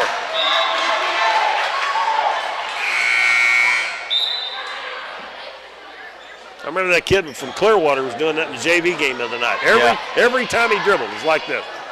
And that was really bad. Hale goes to the bench. Davis comes back in. Muse is going to try to take it on himself now to score, and he missed it. And Ethan Jones got the rebound. Oh, Davis knocked it out of his hands, and it went out of bounds off of Jones. Jones was a little lackadaisical on that rebound. He never jumped on the rebound, and then he held it out in front of the defender, and they knocked it out, and it went out off him. 19-13 Dons, 3:56 to go in the first half. Goodnight to inbound it. Gets it into Muse. Muse takes it into the paint again and partially blocked there. I think Owen got a hand on that. And here comes Jones. Going to take it down. Kick it out in the corner. Max Owen for 3. No good. And Muse with the rebound. Outlet pass up to Stevens. Stevens over on the left side to Goodnight. In the corner. Goes to Arms. Now back out to Goodnight. Now if they want to hold the ball, that's fine. They bring it back out front. Over to Muse. Back to Arms.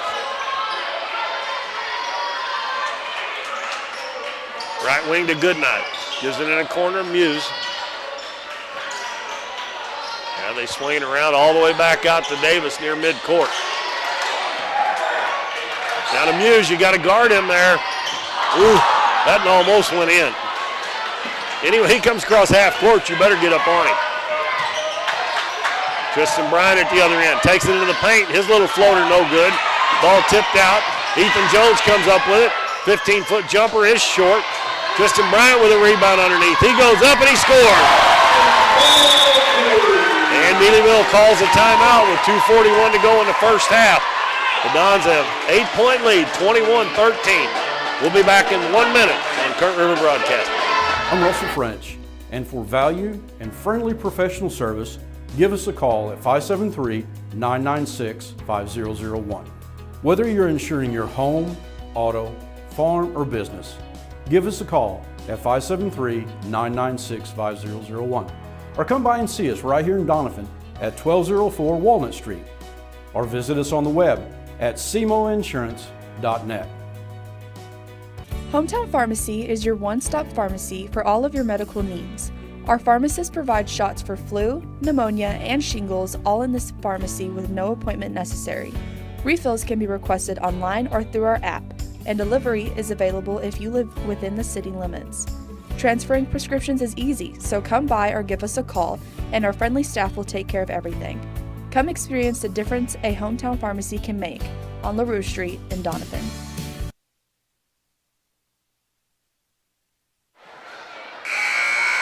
Well, the Dons on a little bit of a run here to start the second quarter. They made some adjustments there at the quarter break because they were really struggling. Only got 6 points in the first quarter.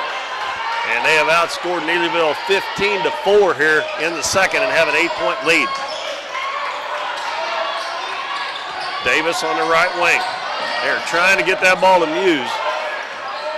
I ain't too sure Davis didn't just double dribble too, but as long as Neelyville's doing that, they're not hurting the Dons at all. Just running time off the clock, and now he got a lane to the basket. Goes down, puts it up, and he missed it. Offensive rebound from Arms. You got me saying Cage now. Arms, and he's going to be fouled. And that one is on Emmett Jones. Yep. So both teams will be in the bonus the rest of the first half. Arms there to shoot two. Makes the first one.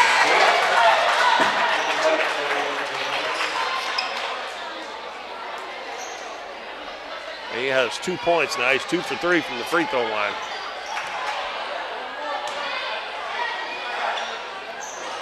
That one's no good. And a battle for the rebound. Neelyville's going to get it if they save it.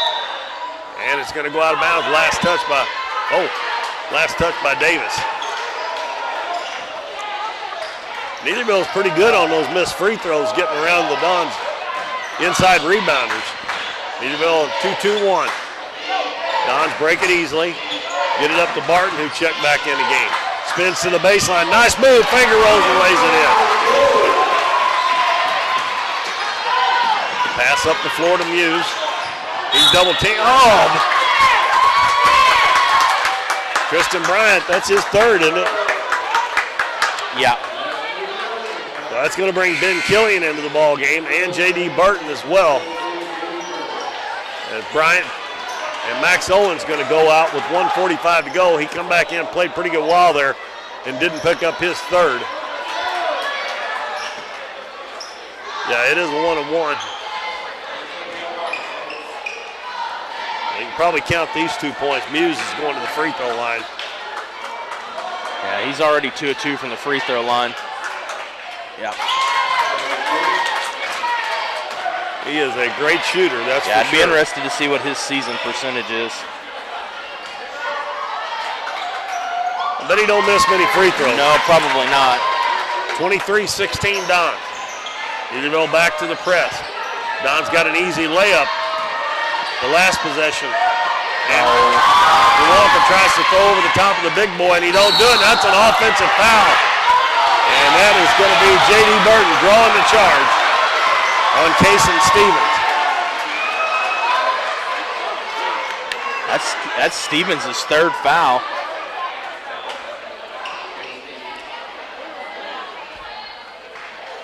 And going to have to wipe up some perspiration off the floor.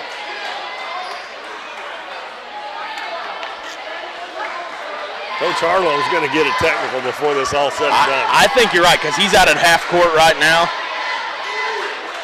And I don't think he hasn't been on. I don't think there's been an official he hasn't been on tonight. So we may see it.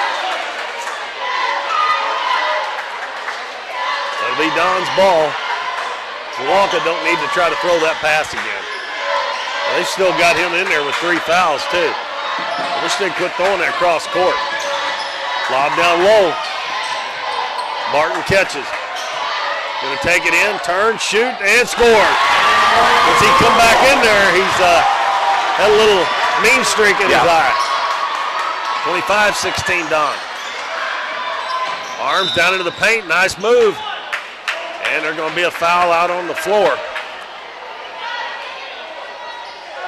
That one's on J.D. Burton, his first. And Arms will shoot a 1-of-1. Minute and 7 seconds left in the first half. And he missed it. Ethan Jones with the rebound. Walker gives it left wing to Killian down low. Barton throws it right back out. Now he gets it back again. Cross court, and he throws it up into the stand. I hate cross court passes. Yeah. Whether it's in the front court or out against the press. Oh, there's so much time to intercept them. You have to telegraph it, show that it's coming, and there's just so much room for mistakes there. It's just not a smart pass. I don't think the person in the first row could have caught that one. No, I don't think so either. Good night with the basketball. That is a cool name. You know what? Good night. Good night, right? Yeah. Davis with it out front. 30 seconds left in the first half.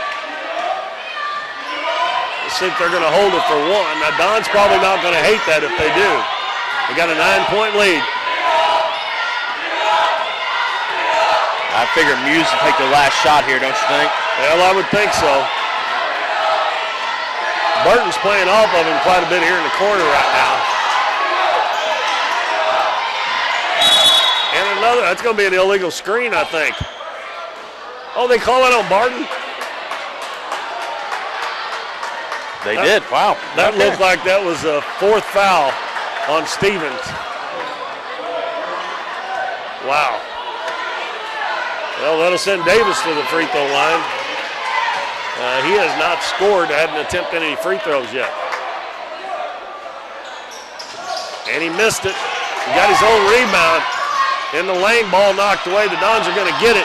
Nolan Zawalka's going to shoot from 3-quarter court, and it's over the top of the backboard. So a good quarter for the Dons. They score 19, and they hold Neelyville to 7, and they have a 9-point lead, 25-16 here at halftime in this key Ozark Foothills Conference matchup. We'll take a look at the scoring now as Dalton will go over that for you. Looking over at the Neelyville Tigers, Preston Goodnight's going to have 4 points. Kason Stevens, who we saw play in the JV game quite a bit, has 2 points. Riley Cage with 2 points on the floor tonight. And the Dons, keep in mind, have Ethan Jones, but I'd like to see them two go up in a 3-point contest maybe. I think they both can shoot it really well. And if he gets in a rhythm, he has a chance to get in double digits, you know, on a single possession to start the second. He could very easily go on a big run for the Tigers. So the Dons are going to have to do a good job of keeping him from scoring. Looking over at the Dons scoring column, Tristan Bryan has 2, J.D. Burton with 2, Max Owen with 5, and Cam Barton has 4. The big leader for the Dons, though, is Ethan Jones, the only guy on the floor to get into double digits, even though Muse is real. On Muse, he's only got 2 field goals. Right. And Max Owen picked up 2 quick fouls. Right. And that I thought that kind of hurt the Dons offense in that first quarter. He didn't pick up a third one there in the second quarter, so hopefully he'll be good to go here in the second half. So our scores halftime is 25-16. The Dons lead the Neelyville Tigers. We'll take a break for a few minutes, and we'll be back to get that second half underway, so don't go away. We're for worrying less about the what if, and if you find yourself starting over, we're here for that too. We're for doing as much as you possibly can on a Saturday and absolutely nothing on a Sunday. We're for building a life in Missouri and going out and living it. And when it comes to making sure everything you build is protected, we're here. Agent, and if you're in Ripley County, I've got you covered. Davis True Value is proud to sponsor the Dons and Donettes for another exciting ball season. Just like the Dons and Donettes, Davis True Value knows hard work wins the game. They are your selections hardware with so much more. From window repair to chainsaw sharpening, we are the store of first choice. Behind every project is a true value. Enjoyable for you. Come see her at their office in Oak Tree Village or schedule an appointment by calling 996-6786. Taylor Schleif and United Country American Realty, coming soon to 965001. Whether you're insuring your home, auto, farm, or business, give us a call at 573-996-5001 or come by and see us right here in Doniphan at 1204 Walnut Street or visit us on the web at cmoinsurance.net. At Mathis Timber, our goal is to provide our landowners with the greatest possible financial return on their timber lands, while not damaging young timber or leaving your property in a mess. We have served Ripley County and the surrounding areas since 1939. We will buy your timber on lump sum total or percentage.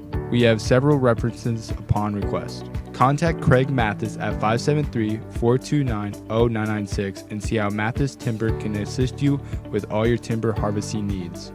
Hometown Pharmacy is your one-stop pharmacy for all of your medical needs. Our pharmacists provide shots for flu, pneumonia, and shingles all in this pharmacy with no appointment necessary. Refills can be requested online or through our app, and delivery is available if you live within the city limits. Transferring prescriptions is easy, so come by or give us a call, and our friendly staff will take care of everything. Come experience the difference a hometown pharmacy can make on LaRue Street in Doniphan. Current River Bait and Tackle is more than just a convenience store. They serve hot lunches every day, including burgers that are made fresh and by hand every morning. If you're heading to the river or your favorite fishing spot, check out their large selection of fishing supplies. But most of all, come experience the friendly service at Current River Bait and Tackle, just across the bridge on Highway 160 in Doniphan. We see the potential of her and him and you, of where you're from and what you can accomplish. Because when you set your mind to it, there's nothing you can't do. But reaching your potential isn't just about achieving your goals. It's about helping others, supporting your neighbors, building your community, and investing in people that make a difference. Like her, and him, and you. Because when you're from here, that's just what you do. And from here, we can do anything.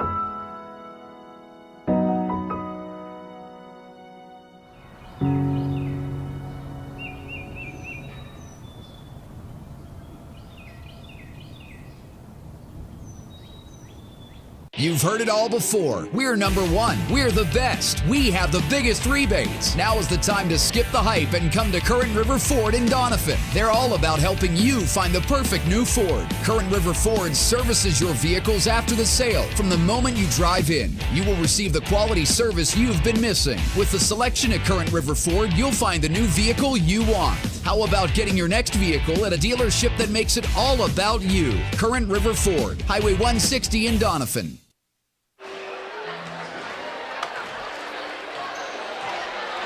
Keith Bowman, Dalton Pennington back at Doniphan High School. We're at halftime where the Dons lead Neelyville 25-16.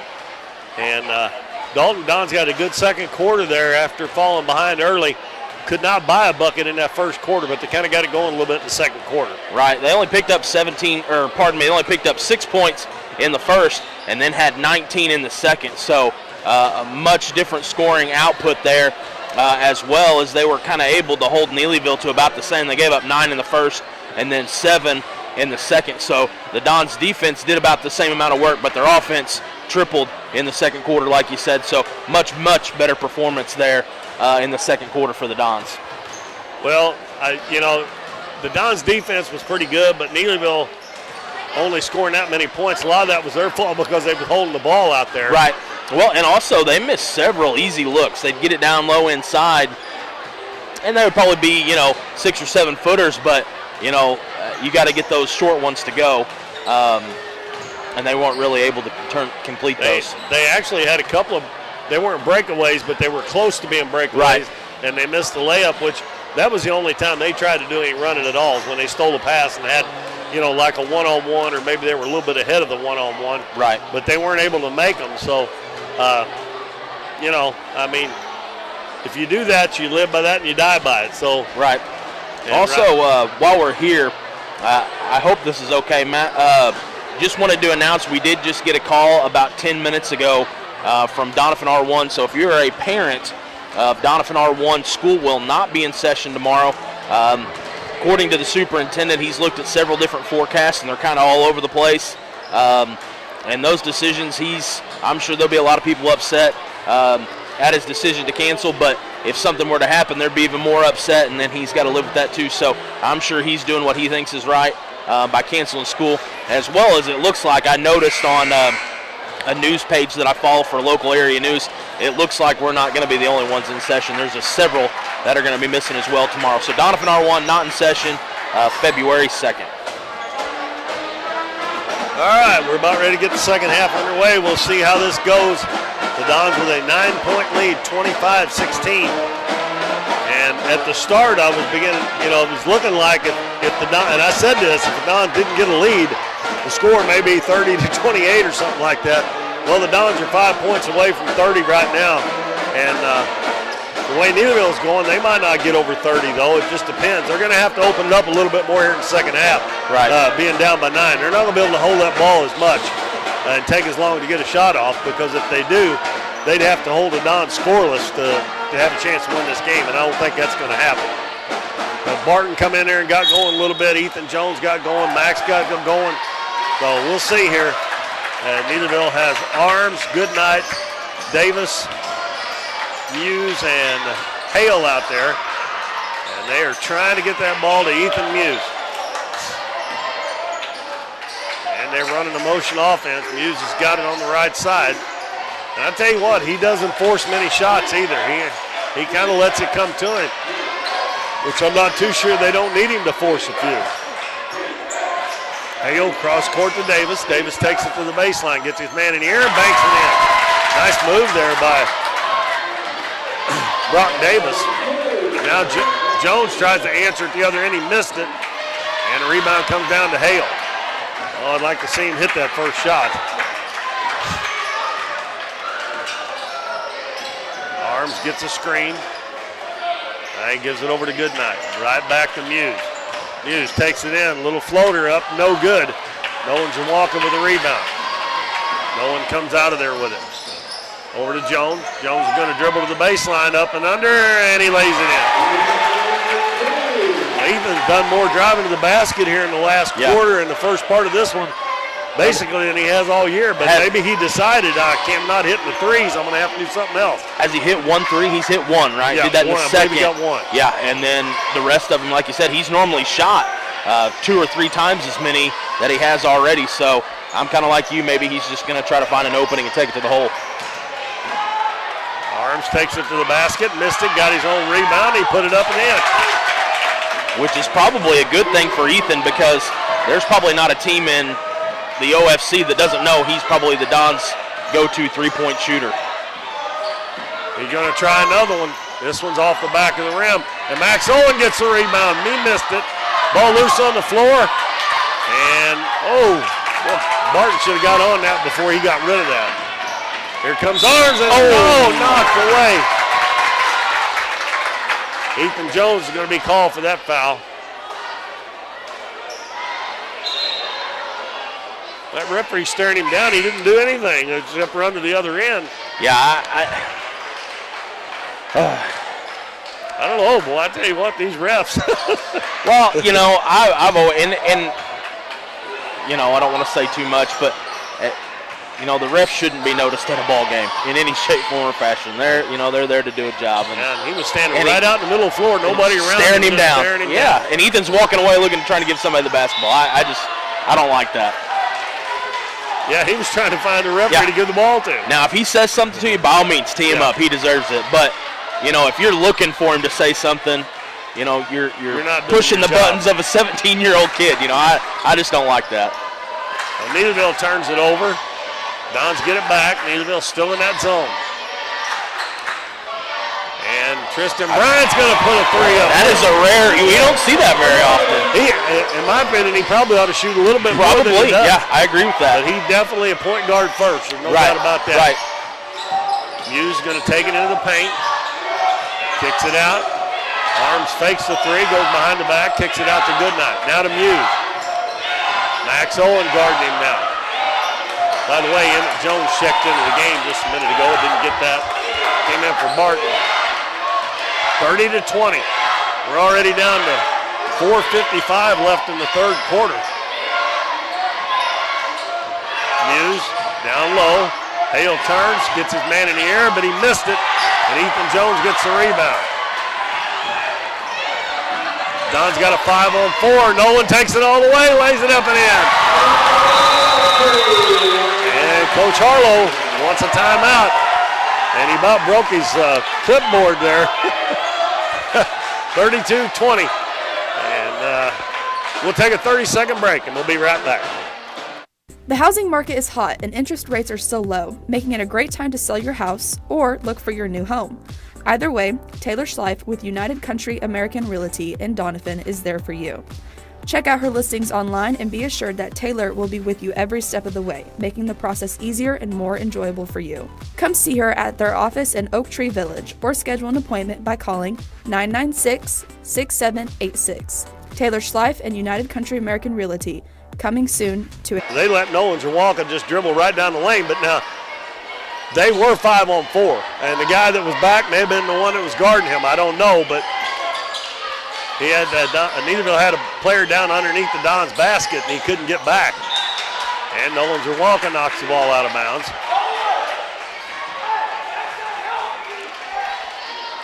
Neelyville inbound underneath their own basket. It'll be Muse to throw it in. Gets it in the corner. Stevens going to try a three. It's no good. Emmett Jones with the rebound. Gives it to Nolans or Walker. The Dons lead 32-20. Quickly up into the front court, Tristan Bryant. Back out front, Max Owen. Back to Bryant. In the lane to Jones.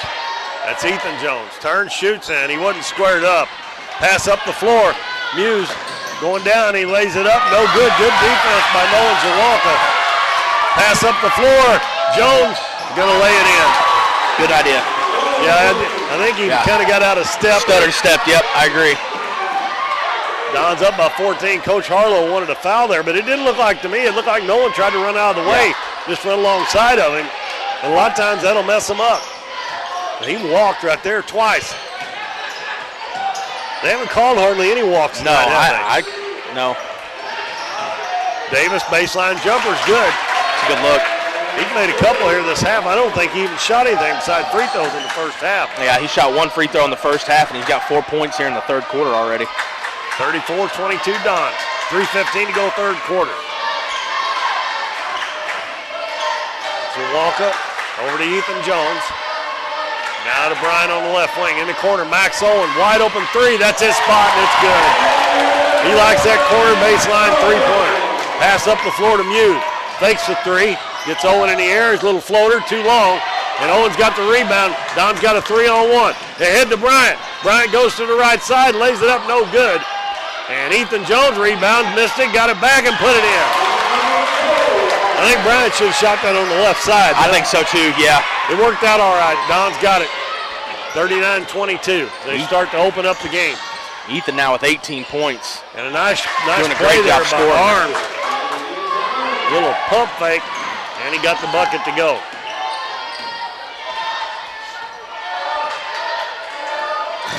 Nolan Zawonka on the right wing. Jones comes out front. Now Coach Cagle Cagle's telling him to hold the ball a little bit here. Give them a little taste of their own medicine. Zawonka gets a hold of the basket, left-handed layup, good. You do that, you can lull them to sleep sometimes, and that's what happened. Back the other way, Arms. Going to take it into the paint, spin move, and a blocking foul is going to be called on Ethan Jones. Good try there, but. Yeah, I was about to say something right there has got to be called. Don't really want it to be called against Ethan, but you've got that much contact, you got to call something. That's only Ethan's first foul. I've got him at 2. Yeah, the board just updated. Yeah, they got him at 2. Yeah. Preston Goodnight comes back in for Grant Hale for the Tigers, and J.D. Burton's going to come in for the Dons. By the way, I haven't had a chance to mention this. Let's not forget that J.D. Burton transferred from Neelyville to here. So, and I believe, and I could be wrong here, but I believe Coach Harlow is his cousin, if I'm not mistaken as well. So a little bit on the line for J.D. Yeah, J.D.'s mom and Taylor's mom are sisters. That's what I thought. Okay, that's what I thought, but I didn't want to say that much. And we got a rebounding foul on Neelyville. That was going to be on, I believe, number 24. I think he called it on Arms. Riley Cage, yeah. That's his first. That's only the first team foul on Neelyville this quarter. Dons have 2. And the Dons have opened up a 17-point lead, 41-24. Bryant hands it off to Zawonka.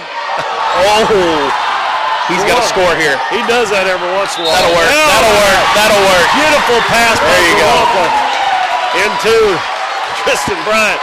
And Muse is a little embarrassed there, but no one's done that before. Yeah, yes. That foul was on Stevens. That's his 4th. Yeah, that's like breaking somebody's ankles, when you make them look goofy and get them spinning around. 20-point lead for the Dons, 44-24. Hale's going to come back in, and he'll replace Stevens, who goes to the bench with 4 personal fouls. 20-point lead. Yeah. Wow, they were down 3 at the end of the first quarter. I thought they would get it going, but I'm telling you, driving the ball to the hole is what has got their offense rolling. And they have done a great job on Muse. He hasn't scored this quarter, has he? No, he has not. 3-pointer up by Hale, and it's good. Yeah, I almost made a comment of that earlier. Muse 8 points in the first half, none here in the second. Ethan Jones misses the spin move. Hale takes it to the other end. Over to Davis, baseline jumper's good. He's got 3 of those this half down there. And that quick is back down to 15. And Neelyville 2-2-1 press. They throw over the top of it to Jones. He's going to bring it back out with 35 seconds left in the third quarter. Back to Jones. Out front to Bryant. Over to Owen. He's going to try it, and it's short. Ball bounces right back to Zawonka. He's going to put it up. No good. Ball tipped out. Neelyville comes out with it. Here comes Arm. Pass up the floor. Muse catches. He missed the layup. And Coach Harlow wanted a goaltender. I'm not too sure he's not right there. Slapping the backboard. And the ball is, Don's got a 3-on-1. Jones fakes the pass and lays it in. And Arms is going to throw it up, miss it at the buzzer. And the Dons 46-29 lead at the end of the third quarter over the Neelyville Tigers. Be back in 1 minute with more Dons basketball on Current River Broadcasting. We see the potential of her and him and you, of where you're from and what you can accomplish. Because when you set your mind to it, there's nothing you can't do. But reaching your potential isn't just about achieving your goals. It's about helping others, supporting your neighbors, building your community, and investing in people that make a difference. Like her, and him, and you. Because when you're from here, That's just what you do. And from here, we can do anything.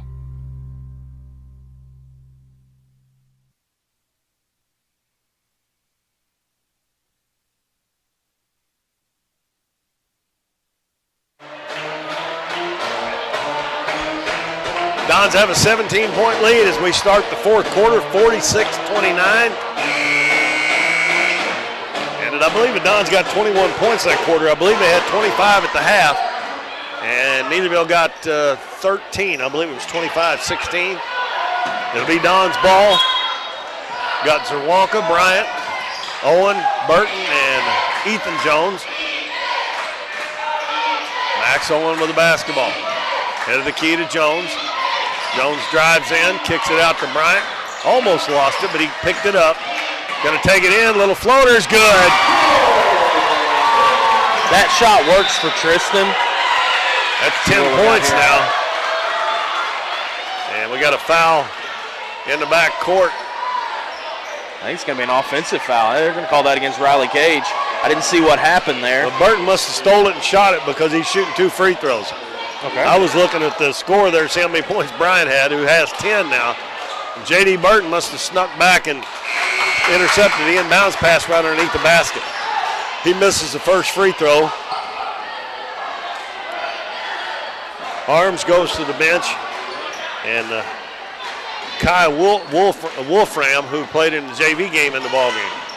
Burton misses both, but Ethan Jones gets the rebound. Kicks it out to Burton. Burton in the lane to Bryant. Out to Jones, wide open three-pointer, up and short. And Brock Davis with the rebound for Neelyville. Hands it to Muse, way behind the three-point line. Gonna take it in, force it up, and he scored. That's Muse's first bucket here in the second half. I thought he was gonna get into double digits very early in the third, and here it is the fourth quarter before he picks up that bucket.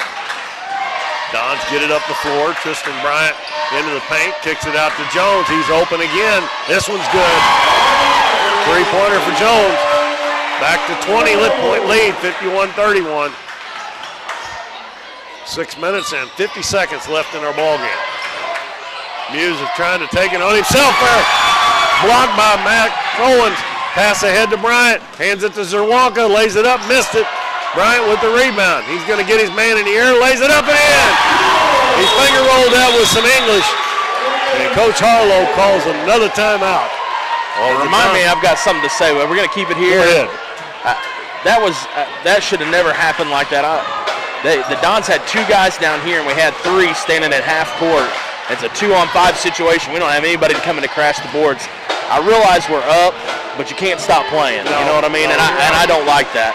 It's like the other night I was watching some highlights on ESPN, and LeBron James came down and he got a steal, tipped it out in front, and he had a 1-on-5 situation, and every single one of his teammates didn't cross half court before he drove in and put up a shot. Actually, I think he pulled up for 3, and that just can't happen. Like that should not happen. That's the reason the Lakers are where they're at right now too, and everybody's griping about it. Yeah, that ball team should be a lot better than what they are. Matt wants us to go ahead and announce the score of the girls' game in case maybe you've just now joined us. Score there finished 58-37. Ellington was able to take the win from the Donettes. Just the second loss on the season for the Donettes. But as we've talked about multiple times tonight, keep in mind Ellington won the state championship last year and returned everybody from last year's squad to this year. So they're a pretty potent ball club and should make a deep, deep run at another state title in back-to-back years for them. Don's up 53-31. Neelyville with the basketball. Muse the last couple times has taken it in. He does it again. Max blocked his shot again. That's 2 in a row. And Bryant's going to lose it. And they're going to say he touched it while he was out of bounds. I think they're going to call a foul on Bryant. He's coming over to report, and they are. Oh, I guess that was when he was trying to get the ball back. That's going to be Bryant's 4th. That's the last 2 times Muse has tried to take that ball into the paint, and Max has blocked his shot. He actually did it one of his first fouls earlier in the game. Oh, three-pointer up by Casey Stevens. 53-34. 6 minutes left in the game. Zerwanka will get it across the half line. Over to Jones. Going to try another one in the same spot. No good. And Muse out, got a 2-on-1. Bounces over to Stevens. And I think if you go in that out of control, you shouldn't be able to draw a foul. Yeah, he actually spun around there, and he was underneath the basket, hit the bottom of the backboard. Well, he spun into Ethan Jones that he shot, and then spun into Ethan Jones, and Ethan gets called for the foul. I just don't like that call. That is the third foul on Ethan. Free throw no good by Stevens. That is team foul number 4 on the Dons. 5 minutes and 50 seconds left in the game. It is 53-34. Stevens has one more free throw.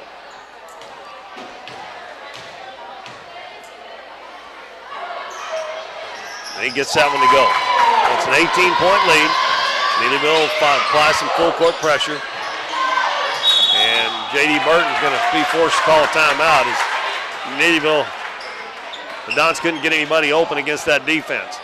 53-35, 5:50 to go. It's a 30-second timeout, so we'll take a 30-second break, and we'll be back after this message.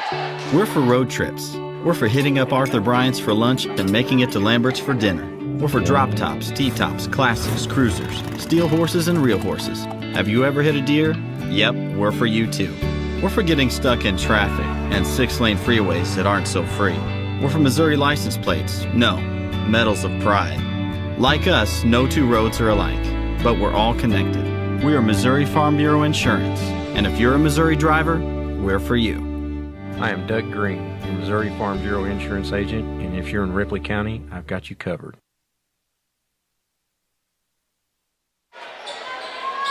Well, Dalton, Neelyville hadn't quit playing. They've got a couple of buckets, and they forced the Dons to call a timeout there. They're going to set up in a 2-2-1. Burton inbounds it to Ethan Jones. Right back to Burton. Burton is going to hand it off to Max Owen. Owen cross court. Jones is going to take it to the hole. And a reverse layup is good.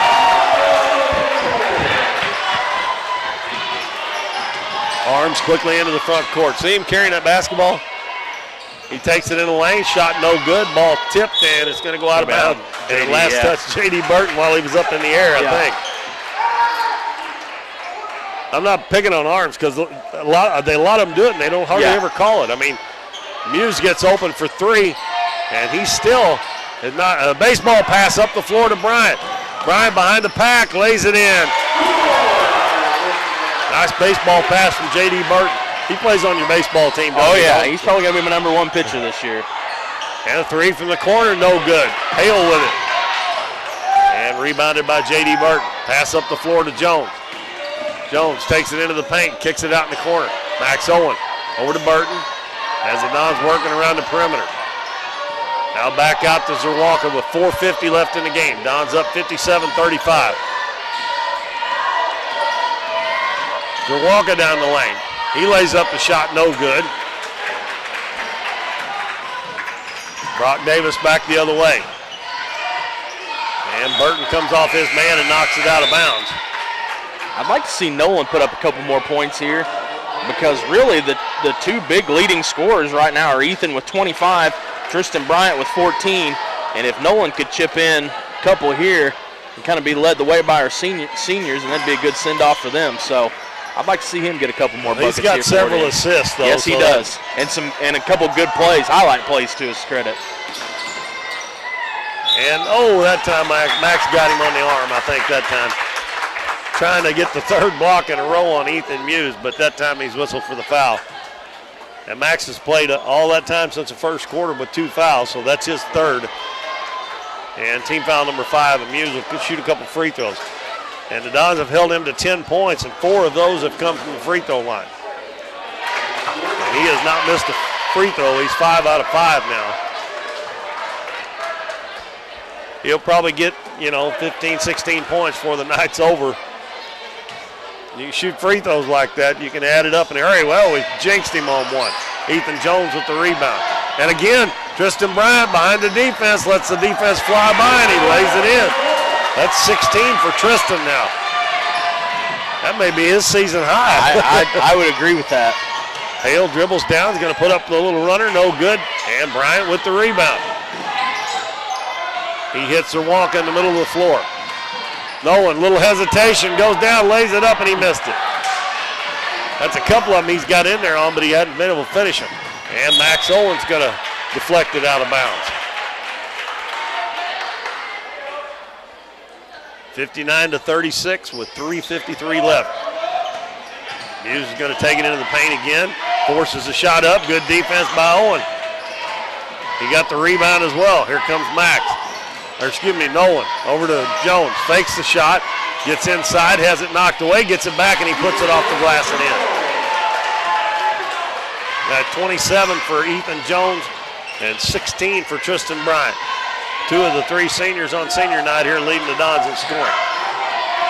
That lead is at 25. I believe that's the biggest lead of the game. Hale gives it in the corner. Arms. Going to stop and pop from 15, and it's good.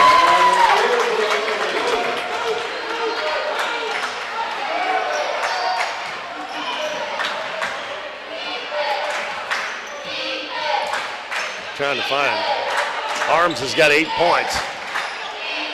Under 3 minutes to go now. Bryant, he's got a nice move to the basket, and now Zawonka's going to get the steal. Pass ahead to Jones, in stride, and he lays it in. 63-38, Dons up by 25 with 2:40 to go. And Neelyville throws it away. Actually, they just didn't catch it. And Muse is going to go to the bench. Coach Harlan going to take him out. He's going to finish the game at 11 points, and that is, I'm sure, a pretty good ways under his average for the season. And the Dons are going to bring in, they bring in Ben Killian, Emmett Jones, and Cam Barton. Max Owen and J.D. Burton stays on the floor. Max is open, three-pointer is good. And now Max is in double figures with 11. And Davis wide open at the other end, missed the shot, and Emmett Jones is going to get the rebound. Hands it off to Killian. Killian lobs it up to Max Owen. Owen has it taken away. Davis with it. Over to Stevens. Three-pointer by Stevens is good. 66-41 with 2 minutes left. And Ben Killian will bring it up. In the corner, J.D. Burton. Out front, Cam Barton. Over to Killian. Neelyville still playing his own defense. Max open again for 3, and it's good again. He'll rack up a few here at the end. He's got 14. Quickly up the floor. And we're going to have a blocking foul on J.D. Burton. Trying to draw a charge on Arms. And now we got Isaac Rawlings and Chris Black checking in for the Dons. J.D. Burton check out, Max Owen. Well, the Dons are going to get the win here, going to move to 12-7, right? They were 11-7 coming in. Another three-pointer up, no good. And the ball's tipped right back to him. He's going to put up an 8-footer, and good by Stevens.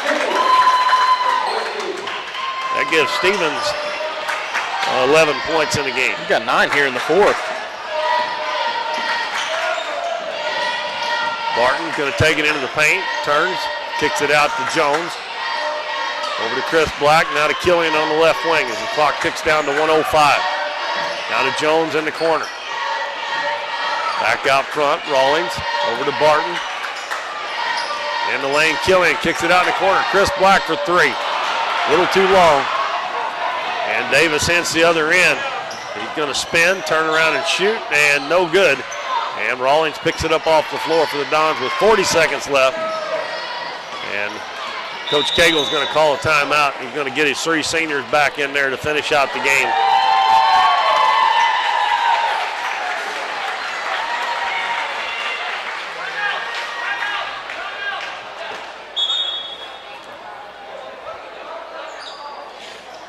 And I think Coach Harlow there didn't like him calling a timeout just to get the players back in. Well, it's senior night. That's just one of those things you do. So I guess that was a full timeout, probably wasn't. Well, they only put 30 seconds on the clock, but we'll just keep it here. Yeah. Well, the Dons are going to go to 12-7, and they will stay with just one defeat in the conference. And as we said earlier, probably going to get the 2 seed, and that means they'll play the number 7 seed in the tournament. And I'm guessing that will probably be Naylor. Yeah, you're probably right there. I'm going to look. I'm not for sure on that, but it could be. It might be Clearwater. Heck, I don't know. I'm going to see if Big Three's posted anything. They normally do a pretty good job of following scores as soon as they get them. They haven't posted anything in a few hours, so no updates from there.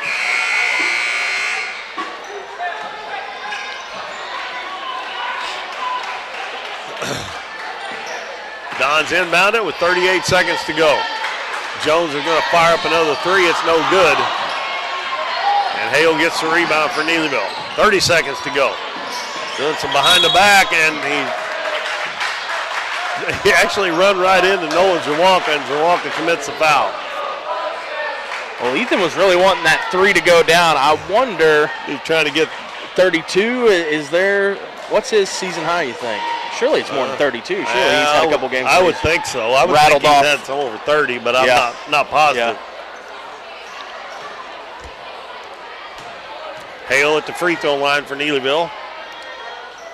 And the first one's good. And he may just want that just to have 30 on senior night, maybe. Who knows?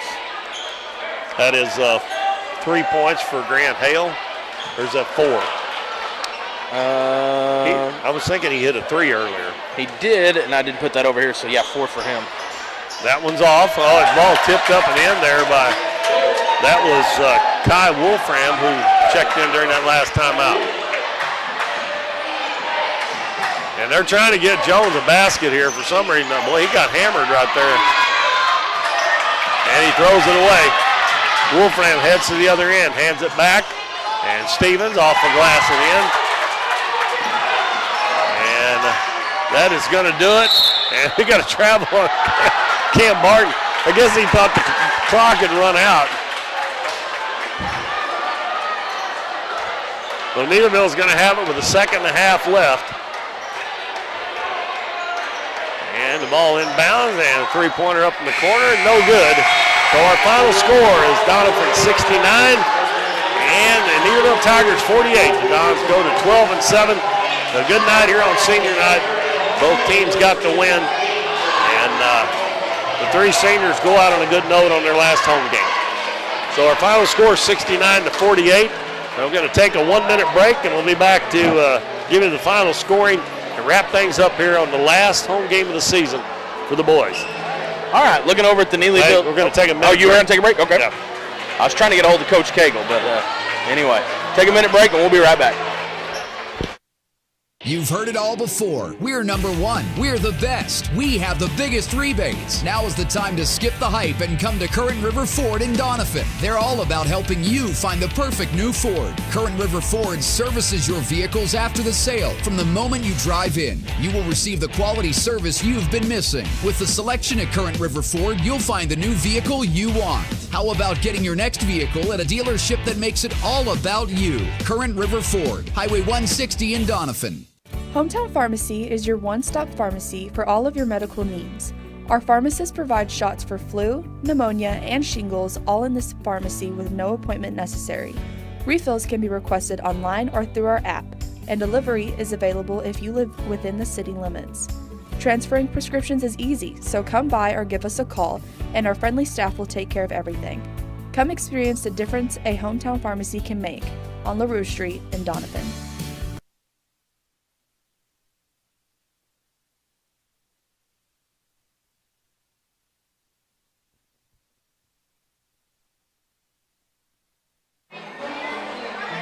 All right, everybody, this is Dalton Pennington coming back. Keith is going to have to step out away. He is headed on home. He's got an early morning getting started. He's trying to get his day started early with the weather possibly coming. So he's headed out We're going to look at some scoring real quick. Looking for the Neelyville Tigers. Number 3, Brock Davis is going to have 6 points. Preston Goodnight with 4. Ethan Muse has 11. Kason Stevens has 13. Kai Wolfram with 2. And Riley Cage Arms has 8. And rounding out for the Tigers, number 32, Grant Hale had 4 points.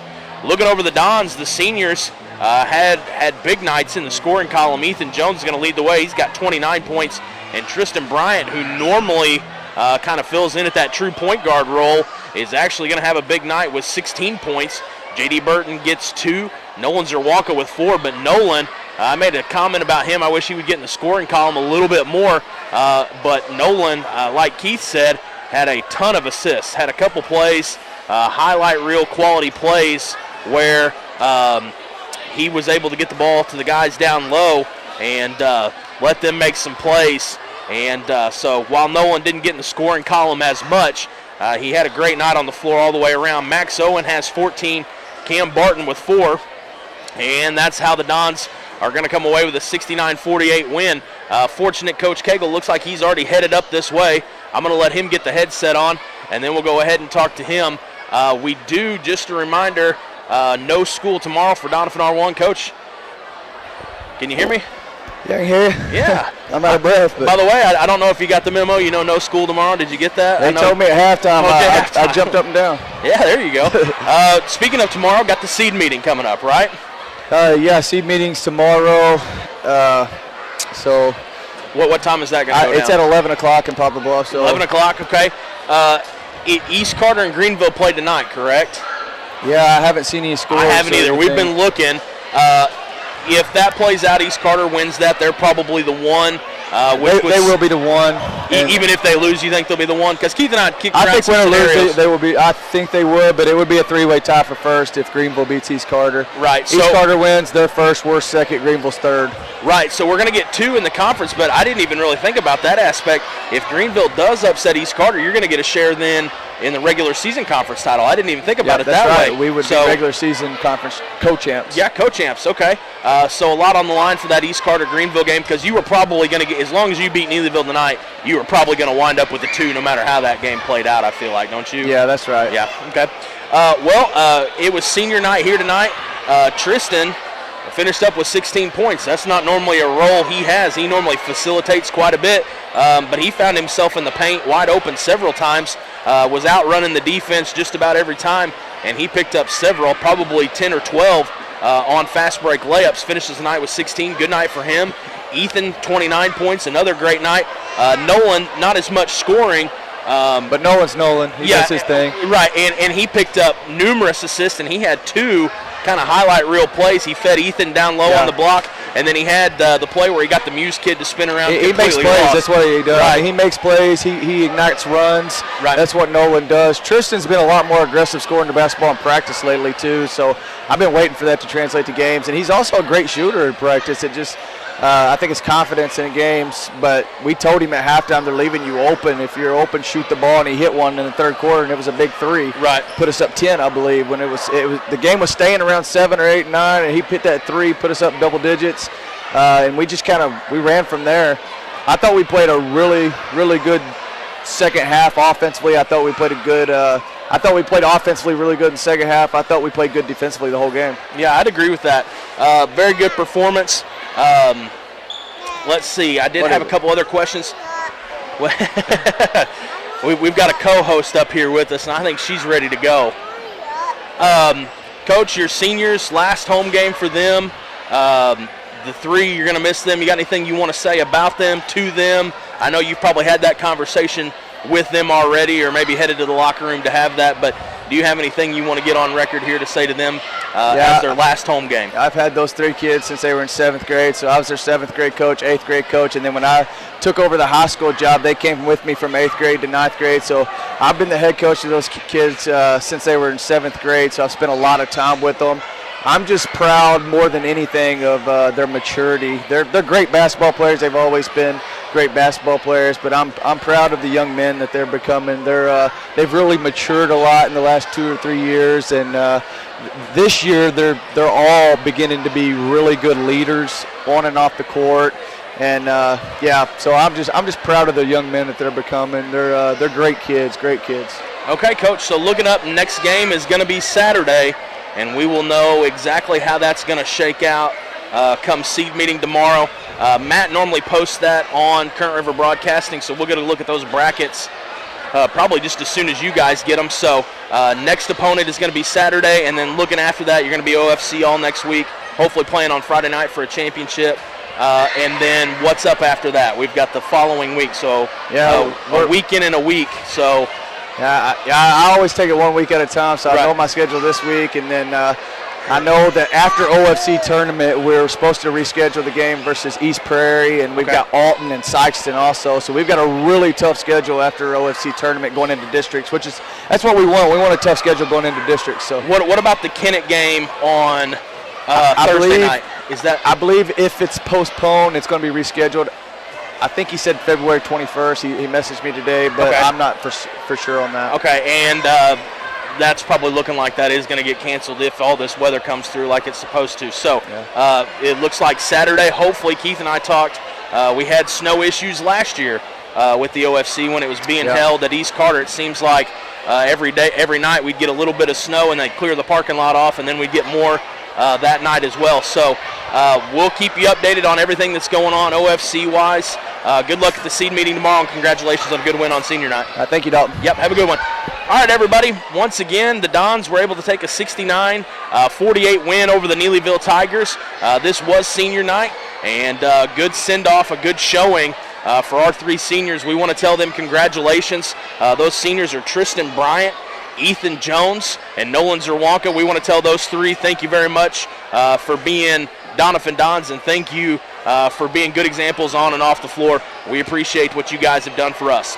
All right, everybody, this has been Dalton Pennington for Current River Broadcasting. We will see you coming up. It'll be a week and a half, almost 2 weeks, before Keith and I are back on the radio. So we will see you then, and until next time, have a good one.